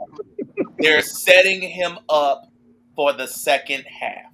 For 9 games, though? That's 9. right. That's fine. 9. Hey. Not 2, 3, 4, 1, 2, 3, 4, 5, 6, 7, 8, 9. Don't they do this to LeBron, and every time he makes it to the playoffs, he comes in, rejuvenates, and he becomes the guy that we know? All right. That's true. That's true. All right, then. Nobody doubts LeBron once he gets in. Once he gets in, I'm just saying. Don't you start. Don't you start. I'm Don't you start. As long as Embiid is fully healthy and ready to go, no one can stop the Sixers and Embiid. Dang. And now that you add a Buddy Hield to the mix, look at your Scotty with Barnes. Tyrese, I want to see how that play out for real. That's gonna be nice. That's why I want to go with it. I'm gonna go with Philly. I know Boston is the sexy pick, but for some reason, I think still don't Philly could beat them. I don't trust it because I've seen it so many times, and every time they get to this point, they don't finish the job. So until they prove me wrong, especially Jaylen Brown, me my point. That was him. Because he was sucking last year playoffs. And they paid him too. They were. So that's paid him all that money. Yep. Yep, $50 million a year. You better. And got rid of Mark, and the messed up part is they got rid of Marcus Smart. Let's see how they really. Let's see how they really do now this playoff. Because I ain't gonna lie, I could see Boston getting. I see Boston, if depending on how they play, Boston get bumped in the second round of the playoffs. Exactly. That's why I'm. Because when you get that second round, you're gonna either play the 4 seed. You're either gonna play the 4. You're gonna play the 4 seed or the 5 seed. Mm-hmm. And don't be surprised. Don't be surprised they play Cleveland. Cleveland could beat them. Very much. So yeah, that's my pick for the East. I think the Sixers can do it. Okay, Scotty. And for the West, so clumpy. I really do like the Clippers right now. I do too. I really like what they're doing. Yeah. I really do. I think with the Clippers, with them having their pieces, and especially that Kawhi and PG are fully healthy, and I think with just them two, and then Westbrook is taking his talents off the bench and he's doing well. And I'm not going to. And I know we have his reserve for the playoffs, and I know it's just strictly for the playoffs that we have his reserves for him. But James Harden is actually playing pretty well right now. Yeah. And I know, and I know we question him when it comes to strictly the playoffs, which we have every right to do. All I'm just saying for right now, for his situation and the way that he's been playing, he's playing like he actually wants to be there. It's not like when he was with the Sixers, he played just enough to get by, and then it was time for him to get ready to go about it. He really likes to be. Rob. I'm gonna say this about James Harden, and I learned when he first came to LA, he had to find himself. Yeah, because that's a different system. You got Kawhi and PG, and then you got Westbrook. So you got 4 good players that could bang out. He got to find his way in that system, and he has been playing real good. He has. But you know what? Go ahead, bro. Guys. Again, I said I know his reserve is. I know we have this question for him. It's strictly just the playoffs. We know this. And I'm going to stick to that question too. I agree, and you have every right to stick with it. Because I don't care. I don't care if you got the former Finals MVP there. I don't care if Paul George is healthy. I don't care if Russell Westbrook could play ball still off the bench. I don't care about Ty Lue being one of the top 3 coaches in the league, maybe the best coach in the league. I don't, in the words of Smokey, I don't give up. But the bad part about it is all that is true about all the bad part about it is the playoffs. That's a different ball game. This is all the stuff that James Harden hasn't had since he's been in OKC. I agree. Okay, and still I don't want to hear that because in Philly they had a 3-2 lead. This is Doc Rivers. I don't want it. In the words of Smokey, I don't give up. I do, because when Doc Rivers is up 3-1 and 3-2, we know the I don't care. They had the MVP of the league. Did they? Coaching matters in the playoffs. I agree. Coaching matters in the playoffs. And Joel Embiid could have said, "God damn it, give me the ball." He could have, but guess what? Is he an alpha like that now? No. No. He wasn't like he was not. Look, let me He's ask you. He's a dog now. He's a dog now. I agree. Is he playing better now than he did last year? Absolutely. This man knows now he can get 30. Look, easily. His parlay at 30 right now is most days is at a minus 600, which means he knows he's going to get 30 on a daily basis. Last year when he got 30, it was like at a minus 105. Joel Embiid. Oh yeah. He was at a minus 105 to get 30 points last year. Now when he gets 30, it's like at a minus 600. It's almost damn near guaranteed. You know who else is there's the 30 club is in the Jokic. league right. You gotta get Jokic too. Yeah. Yeah. 30 you got him. Jokic is a beast. You got SGA. You got SGA is another one. Luka. When he's on fire. When he's on fire. And Giannis. Those are really your four. Giannis, I agree. Not JT. JT's me. JT's not. He's not. JT. He'll get you 20, maybe 30. He's a 25. Yeah. 25. 20 to 30 at the most. I'll tell you my 2 teams in the East. I do love Boston, but I love Philly, and I love Philly because when Joel Embiid come back from that injury, they're going to be in contention. Yeah, and those double teams you're going to have now is going to be more better. Now you got another shooter with you. And the fact that they went ahead and got Buddy Hield from Indiana is a very, very serious piece. Yeah. They have a lot of shooting. With Embiid coming back healthy and Maxey being the player that he is, I think Philly with Nick Nurse gonna make some noise in the East. You got his hair locked up. Yep. In the West, I would love to say the Clippers, but I am going to say Denver for now. Oh yeah. I'm going to say Denver for now because until I see what James Harden do in the playoffs, and they're going to need him, they ain't going nowhere. Denver still got their team. Denver still got their team from last year. Exactly. Not really. They lost Bruce Brown. That's a big piece. And that's why I'm concerned about Denver. Right there. You just said it. What? Yep. Bruce Brown. That defense is not the same without him on the court. That defense is okay, but it's not the elite defense from last year. That's the missing glue. I thought they were going to try and buy him out and try and make a trade to go get him back. But it shows this year. I like their offense. Their offense has never been the issue because Jamal Murray, KCP, and Jokic. That's your glue. Truth be told. It's really, if you really want to know what's the real reason why they never get back to where they are, that was nasty. It's Michael Porter Jr. That's the ultimate part. If he can unlock that, wait. Him and Aaron Gordon. Both of them Aaron, are. he's starting to get into that back end. I'm not worried about. I'm talking about for the next few years because you got Jokic at 25 and you got Jamal Murray at 24. But they are the X factors for that Nuggets team. Michael Porter Jr.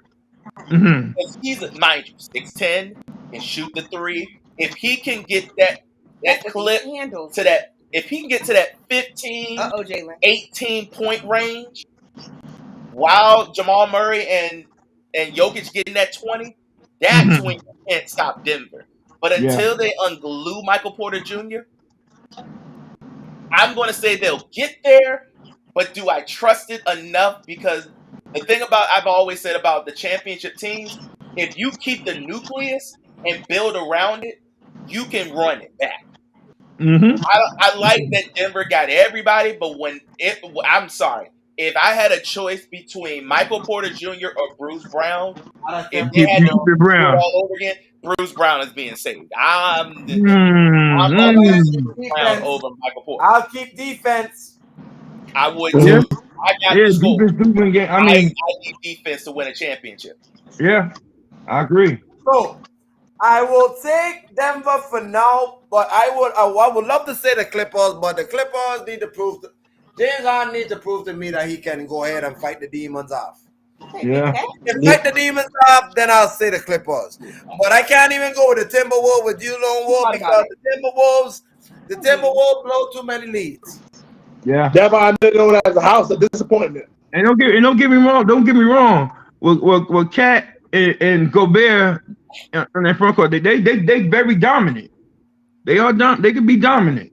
Yeah, but still, that slows down in the playoffs. Now, the one thing I am very shocked at, that Minnesota and OKC are still in the top 2 in the West right now. I'm not. I'm not. Personally, Minnesota especially, I'm personally shocked because of the fact that I did not believe that the Cat and Rudy Gobert experiment was going to work. I really didn't think it was going to work. The big perks. Yeah, I did. I knew it would. But I didn't because I'm like, okay. I'm just shocked. I'm shocked at Edwards. I'm shocked with Edwards. That's what shocks me about Anthony Edwards. That's not my shocker. Yeah, the way he's playing now compared to the way he was playing last year. Nah, he's playing more aggressive. But the thing is, more aggressive. I think the issue with him is, and I said this to Ash, and I think you guys might agree with this. I think he was still trying to contemplate if he really want to play this game. Okay, Scotty. Because you got to remember, that's a two-way athlete who could have played in NFL right now, and he wanted to do that. I didn't think he was fully committed to really NBA until he got in the playoffs last year. Now, once he got in and got a taste of it, I think he was like, "All right, now we really need to make this a priority."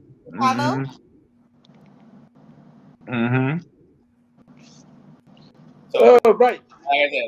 Like I said, I'm shocked that the teams that are up top right now are still there. Now, the team I think that can make like I said, the bump that can make a move that might can squeak in that top 6. Don't let the Warriors figure it out. Oh, do not let the Warriors figure it out. Especially when they're figuring out something that we might not know until later on. If they figure this out and they're continuing to let Wiggins and Kuminga be who they are, and Pogo I'm saying if they're letting the young guys continue to be who they are and let Clay continue to come off the bench, if they figure this shit out, it's gonna be a problem. Don't you do it? I feel like Pogo Stick has gotten a lot of confidence. Well, he had to once Clay came off the bench. So I feel like with him, he's finding his way, and he's, it's hard for young guys like that to find their way, especially quickly when you've got a championship pedigree that you're incorporating yourself in. So I think he's like a little piece of the secret sauce right now to keep. Ain't no little piece. He's one of the pieces, man. He's last 5 games, he's been averaging a double-double. He's been shooting his little butt off. That's all right. He's a pest, and I like it. They need that, especially with Steph. Especially with Steph being the way he is. He is reminiscent, pesky of Pat Bev. Like he plays a Pat Bev type-esque game. Like I said, all I can say is this: if they keep letting Wiggins and Kuminga being slashers, and Steph keeps shooting the way he shoots, and Clay, they're gonna be a problem. They're gonna be a problem. I'm telling you, if they find this nucleus late in the season and the Warriors figure it out. Oh, I keep calling people by their nicknames. My bad, y'all. That's pretend speak. That's what I'm talking about. Yeah, the rookie that's coming off that was coming off the bench, but now he's starting. He's pogo stick. So like I said, if the Warriors figure it out and they sneak in that top 6, whoever is 3, 4, and 5 gonna have a problem with them. Big problem. All I can say. Big problem. I'm just saying though, if the Celtics get into this, can we road trip to Boston? Yeah. It got to be in the first round. We can't do it like in the later rounds. We can't do it. If they make it to the NBA Finals, I'll meet y'all in Boston. I'll fly from San Antonio to come to the game. Yeah, right. Yeah, going into Father's Day. Father's Day. That means right before we got to put the kid in graduation. Okay, we basically outside. We kind of is, but you gotta remember, NBA Finals tickets is almost just as bad as Super Bowl tickets. Yeah. Not I know with our connection. Yeah, see that connection can go well with 2. You talking about connection with 3, 4, 5. You put us in a suite. Mm-hmm. That's a lot. Yeah. So what's next on the list? Did we hit hockey? That's the only one we haven't. I mean, we have hockey. We did miss the. We did miss the All-Star game. The All-Star game. We did miss the All-Star game. Now they're in the second half. We had to catch up on that. Yeah, catch up. They're in the second half of their season too. So we got to catch up. Oh yeah, they're in the second half of the season. Yeah, they're in the second half of the season, and guess what? Trade deadline's approaching for some of these people. And that's weird. Y'all do y'all trade deadlines. March 8th our trade deadline. First. And as of right now, I look at a wild card for the East.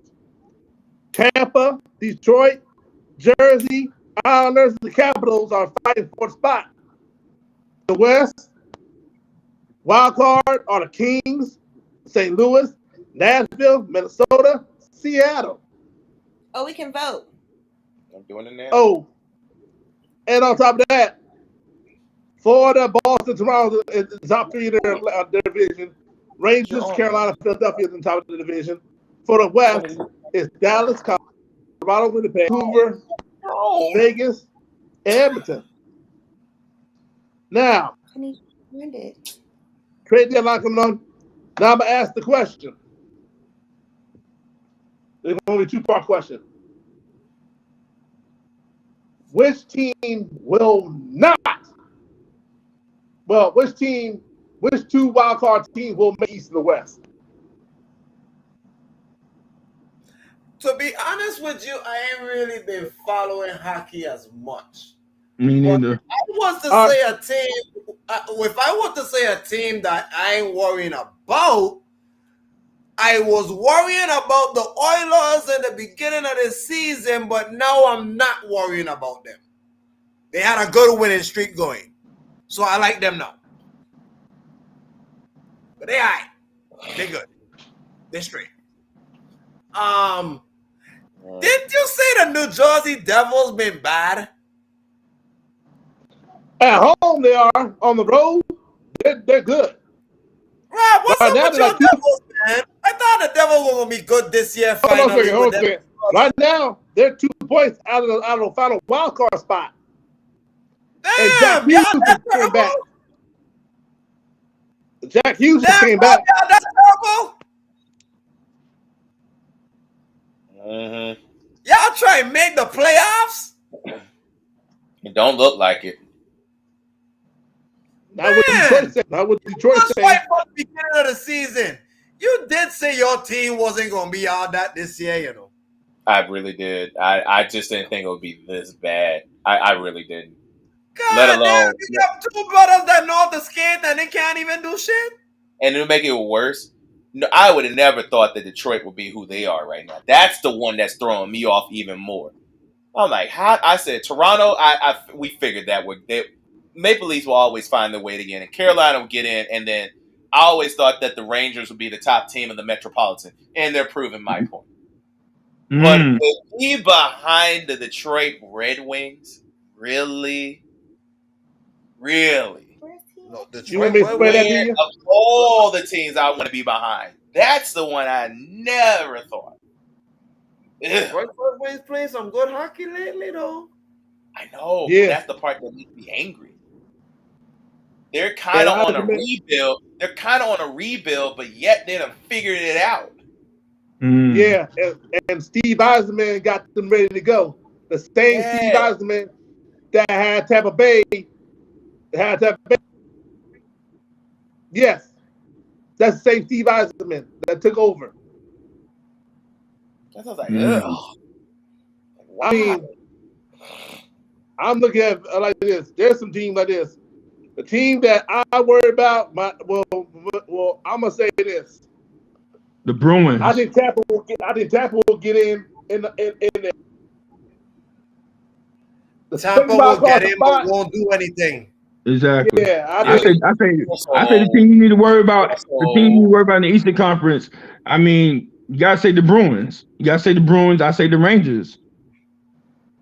I say yes. I can say yes to the Bruins, but the problem I have concerns with the Bruins, and now all of a sudden they play a little bit. That's my concerns.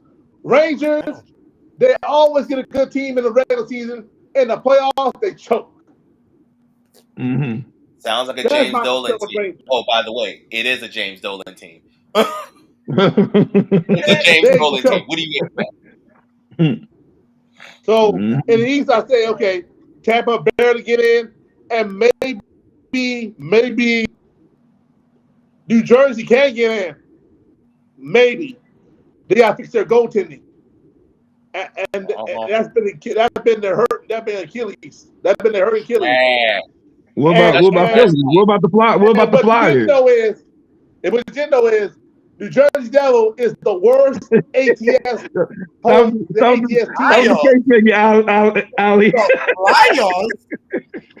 Hey. Don't sleep on the Flyers. You got Ali. If the playoffs start right now, they're in. Yep. Don't sleep on the Flyers. Yeah. Don't sleep on the Flyers. Do it. And I'm gonna say this: if this look, if this all stands right here, Crosby and Ovechkin would not be in the playoffs again. I'm still trying to get over the Flyers. I'm not. Not as bad as you think they are. John Tortorella got that team rolling, and they play some other defense. Not bad, Ali. I've watched the Flyers. Remember, the Flyers are not a sleeping team. Hey, no, I'm not saying that, but I'm just saying, God bless them. Look, this is the same Flyers that went to Jersey and beat the brakes off us 8-1. And then y'all returned the favor last night. 6-3. 6-3. Ruined his puck line. Stadium series. Ruined his puck line. Yep. Like, don't. But like this, and also with trade deadlines coming up, I see Iowa, Columbus, Montreal gonna be sellers. I see Anaheim, San Jose, Calgary gonna be sellers. And the crazy about it is Anaheim is one of the top teams in the West. Who? That's the part that's what. Oh no, not them. Is it them or Dallas? Vancouver is the top team in the West. Dallas. No, Vancouver. No, Vancouver, then Dallas. The Canucks, then the Stars. It's the Canucks, then the Stars. The Canucks could be the team that can do it. I like the Canucks. Like this, and the Canucks added another piece. They added Lindholm from Calgary. I really like the Canucks. With the Hugh little Hugh brother, Vancouver, yeah. They still got some work, but I really like the Canucks. I have concerns with them, especially on defense. You can Health. talk about Vegas. Vegas, yeah. Vegas right now is health. Okay. Yeah, health. Okay. Health. I don't have concerns with Edmonton because, like I said, ever since they got rid of they fired their coach, Edmonton looking good. Concerned about that. So, who is your favorite now? To win the cup, or to win the cup, or to go to the final? To win the cup, yeah. Right now, believe it or not, I like Vancouver, but I think Florida is the better. I think Florida can win the cup. Ooh. Especially after what happened last year. I was saying last year. Yeah, but Florida is healthy. And you always got to remember, Ali, Florida last year was, you got to remember, Florida last year was the bottom of the barrel, just barely make it in. Now that they've tasted what they can get, you see the results. They're the number one seed in the East. The only problem I have is one man,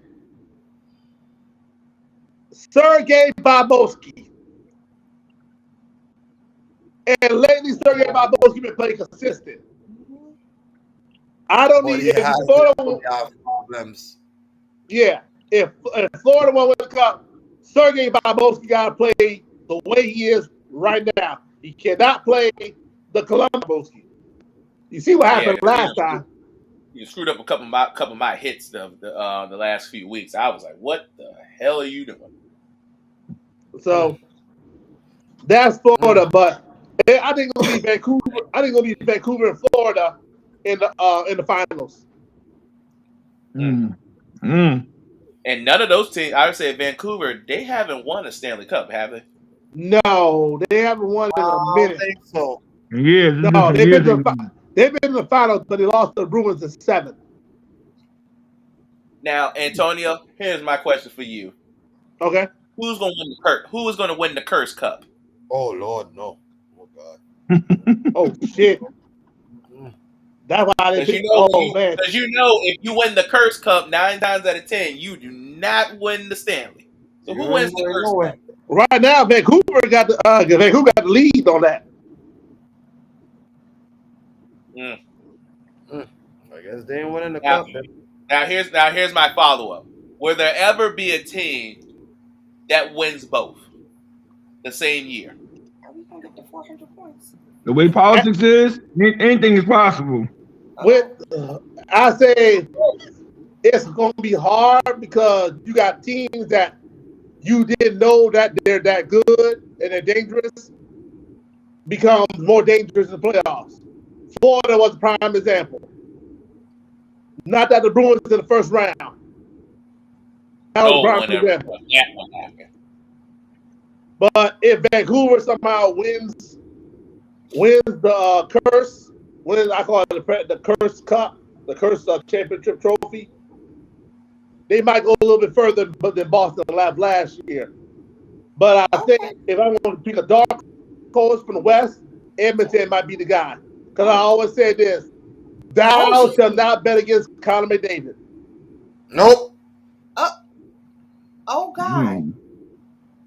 I'm sorry to break this. News. Did y'all know Cat got 40 points? 42.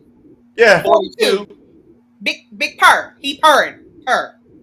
Cat got 42 points and he's still not going to win the MVP. Because it's going to Dame. Game. Oh. He's going to Dame because he got 10 threes. You have 10 threes? Yep. Yep.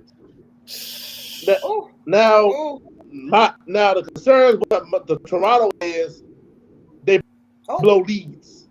There's 200. Lord, that's my concern with Toronto. 200. They might get the 400 points, yo. They're the first team to ever. Oh, go ahead. Go ahead. First team to ever score 200. Ooh. I got a dunk. Joker. Tyrese is just shooting out the. Oh my God. He ain't just shooting out the gym. I told y'all about this Pacer team. As long as he's healthy, they ready to go. But I think Vancouver. 44. Okay. Oh my God. Big Purr got 44 points. I'm telling y'all, the over in this game was the easiest bet. Yeah. This was the easiest That. It was two something. No, it was 358. 370. Oh, 350. It was 350. He just said another 3. It was oh my God. It was 358 when I left work. No, 370. No, I'm saying well, it probably ended at 370, but it got to 350. When it said 358, I said, "Ooh, might need to take this."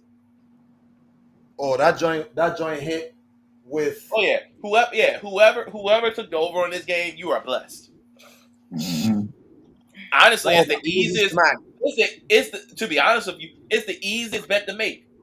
Oh shit! I think he got 50. He got 50. He got 50. He got 50. Cat got 50. You traveled like an MFer. It don't matter. Wow. Oh That's God, it 11. Oh. Dame got 11 trees now. Oh God. Yeah, Dame gonna win it. That is. Oh. No, he don't. He got 50. He tried it. He tried it. He tried it. He tired. He tried it. He muffed that joint. He tried it, but 50 cat. Jesus. And that is it for now. 50 points. Well, we are here watching the rest of this game. Go ahead, jack it again. Jack it again. What the fuck? Wow! That's a jacket again. That's my boo! Oh Lordy. Yeah, that's it. That's game. This almost went to 400 points, yo. That's insane. Yeah, 397 points. They just needed one more 3. Don't you shoot it. Please shoot it. No. Please shoot it. No. Joker, shoot it. No. Oh, God, he's going to shoot it. Oh, what you going to do?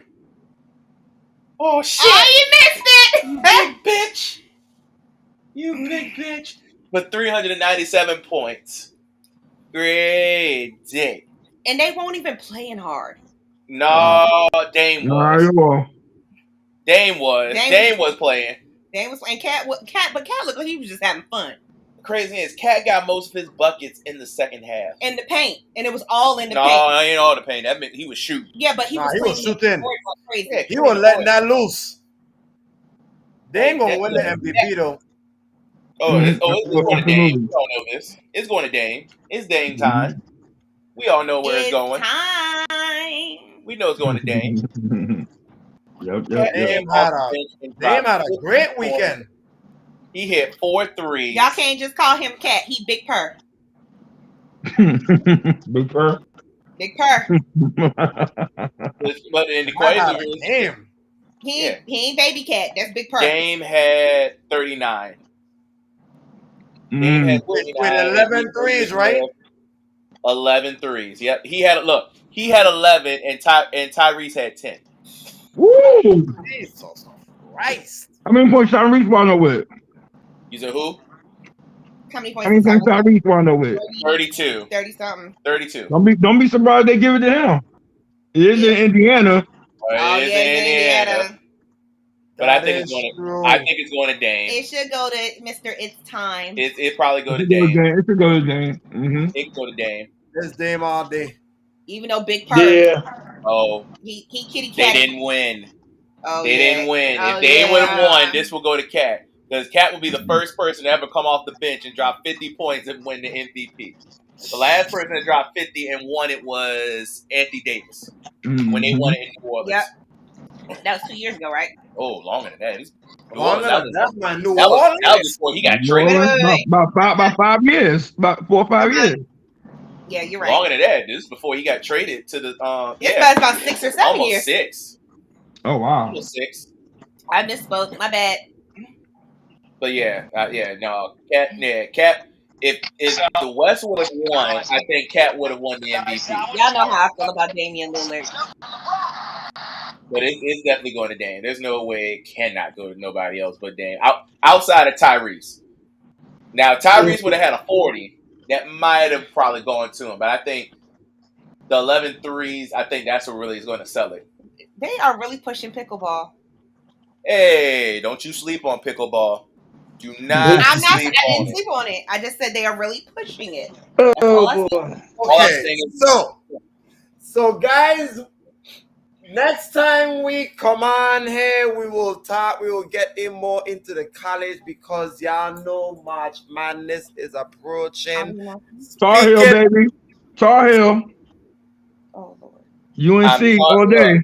I am a Tar Heel for life, and I really my want man. I want us to really Rob, that's why me and you get along so well. Oh Lord. But here's my problem. That team up in Connecticut. That's the one. Yeah. That's the one. Yeah. Yes. The men's UConn they beat the brakes off of Marquette. They beat the brakes off of Marquette Smart. They're that team right now. UConn is that team right now. Yeah. They dangerous. Don't get me wrong. They are that team right now. I think I don't trust Purdue. I never did. Mm-hmm. Because you put Edie in foul trouble, they are a shell of themselves. And Ohio State exposed them again yesterday. Oh, I told you Purdue is trash. Purdue is trash. If it wasn't for that guy that's playing there now, Purdue would not be the number 2 team in the country. They're trash. Trash. Arizona fell off the map too. I'll tell you who's not trash. Kalen Clark. Nope. Iowa. We're not even gonna get into the girls. The girls are in a separate section, bro. Like I said, I got somebody who's not trash. Kalen Clark. The girls, period. Shout out to Kalen Clark. The girls are nasty. The girls, period. Uh-oh.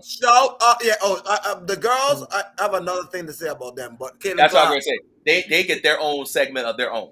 Hey, Kalen Clark for being the all-time scoring leader. Look like you about to pass pistol. Look like you about to pass pistol Pete Maravich too for the all-time in men and women.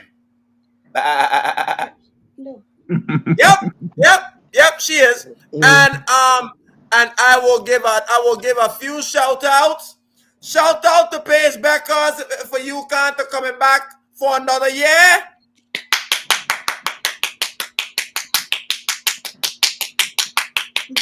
Yes. Shout out to Juju. Shout out to Juju Watkins in USC. The future of the WNBA. That is the future. Yeah. Look. Confirmation.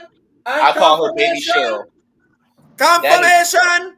Dame Dollar has won the MVP. He's won MVP. Mm-hmm. Kobe Bryant Award. Oh, by the way, LSU, even though LSU is still LSU, but I'm sorry.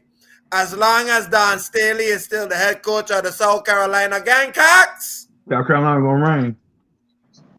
Look like South Carolina is on their way to another national title to right the wrong from what LSU did to them last year. Don Staley and them look like they are on a mission, ain't it, gentlemen? I agree. I agree. I have a final four. Like Aaliyah Boston, who? I have a final four for the ages. What we got? One side of the coin, USC and Iowa. The other side, LSU and South Carolina. Oh. That means UConn will not see. UConn probably go past. Nah. Not for this one. Nah. I agree with him for this one. You wonder how I see this? UConn get bounced by SC. That was it. In the regional final.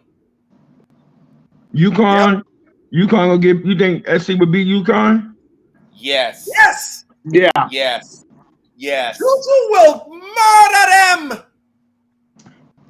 Do you see what nobody, what I'm saying? UConn don't have nobody control that paint. They got nobody to stop Juju, period. I want the dream matchup of Juju and Caitlin. I want it, I need it, and I'm going to get it. And I want it in the Final Four. Because it's the only time they're going to play against each other. You got to remember. Y'all got to remember something. The playoffs, is the March Madness is a different ball game. It's not about about who's this and who's that. You gotta remember UConn, that women's team, that program is well known when it comes to women's basketball. And they still got that coach. But the reason why they're not going to be that, they they're got not. Gino there. I love Gino. Okay. But here's the thing: Gino is not going to have home field advantage this year. He's not. That's all right. No, that is not all right. The way he wins his championships is they come through UConn.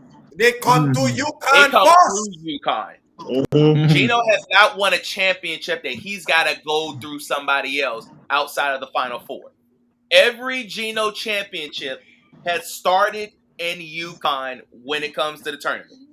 That's why true. I agree. I do agree to that. That's why I appreciate the women's tournament more than the men, because the men, you're just playing in a region where it's close to you. The women, you gotta go to their building and knock them off. Like North Carolina, if you notice, North Carolina and Duke, where they always want to play at? In Charlotte. Yeah. But I'm saying when it comes like for example, like with the number ones and the women's, they're number one and they stay at home. They stay at home. They don't go anywhere else. That's true. That is true. So that's what I'm saying. I think SC could possibly get one of those spots, and you got to go to SC. That's not an easy place to play. Nope. You damn sure ain't winning going to South Carolina. No. Oh, absolutely not. Absolutely. South Carolina's that team, man. And if you think you're going to Iowa and win, you got another thing coming as well. So that's what I was like. And you don't. I mean, Iowa could be beat.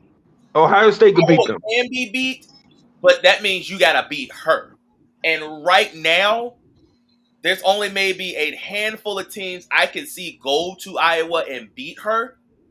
Outside of that, no. Like maybe next year when Duke gets that girl that's coming from Canada. That might be your next one. Because I'm telling you right now, the Duke program next year, oh God, it's so unfair. It's so unfair. It's so unfair on both sides. Hi. It's not even right. Hi. It's not even fair next year. Did somebody talk about Duke? I did. And you know I don't like doing that. And you know I don't like doing it. But that's what I'm saying. All these teams right now, you better win now. Because Duke next year, for the next probably 2 years, is going to be the juggernaut on both sides. And it's not even going to be fair. You talking about Duke? Hell yes. Did we do something? Do you not see their freshman class coming in next year?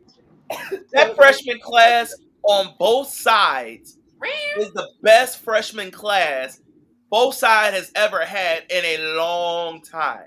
You saying men and women can win the chip next year? It is 100% possible they can do it. I'm telling you, next year, Duke is going to be the scariest basketball program nobody wants to deal with. I don't want to see Duke next year with Cooper Flagg and those boys coming in. And don't let. We have no fear. Shit. I got no fear with them. Yeah, all right. You got to remember, the group that we got right now in North Carolina, they're all leaving next year. They're leaving We're going to be behind next year. That's all right. Do I think we're gonna have? Do I think even after next? Do I think next year we're gonna have a good team? We're gonna have a good team next year too. I'm gonna live by this. Them.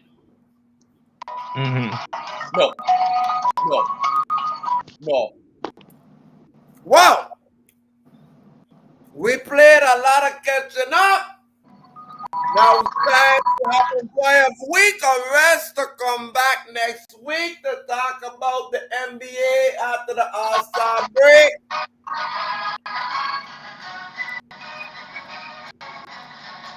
Look, man. Look, we can play that right now, and I appreciate it, but no, bro, cut that off.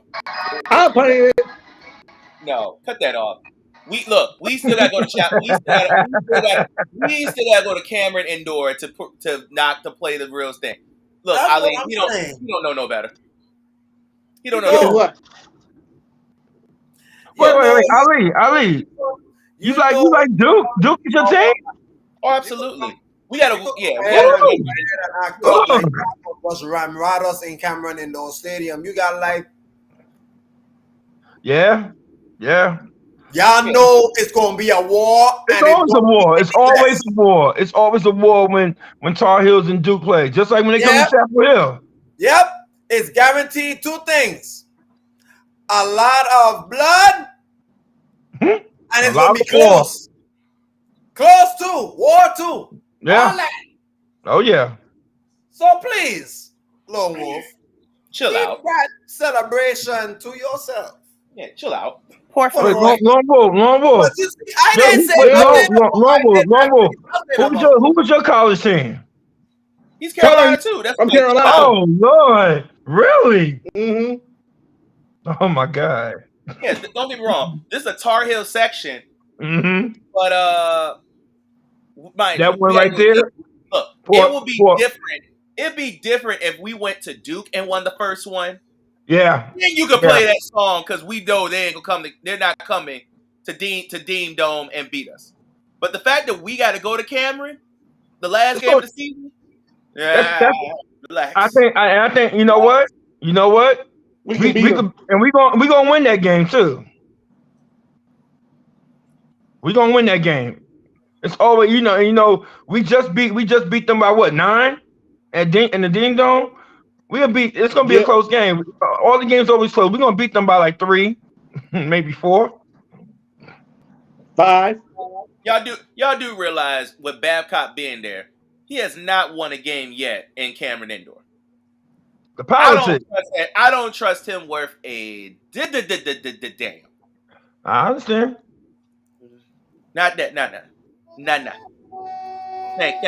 Thank you. Play that because I can't. Not when it comes to not that game. We can't talk about that game. Not that one. Okay, so let me tell you something real quick. I need you, sir, to humble yourself. Me? No, not you. Him downstairs. Not me, you, not you, me, not me, you. Him downstairs. Just letting you know that if we do beat you, I'm saying if. I'm not gonna say when. I said if. Mm-hmm.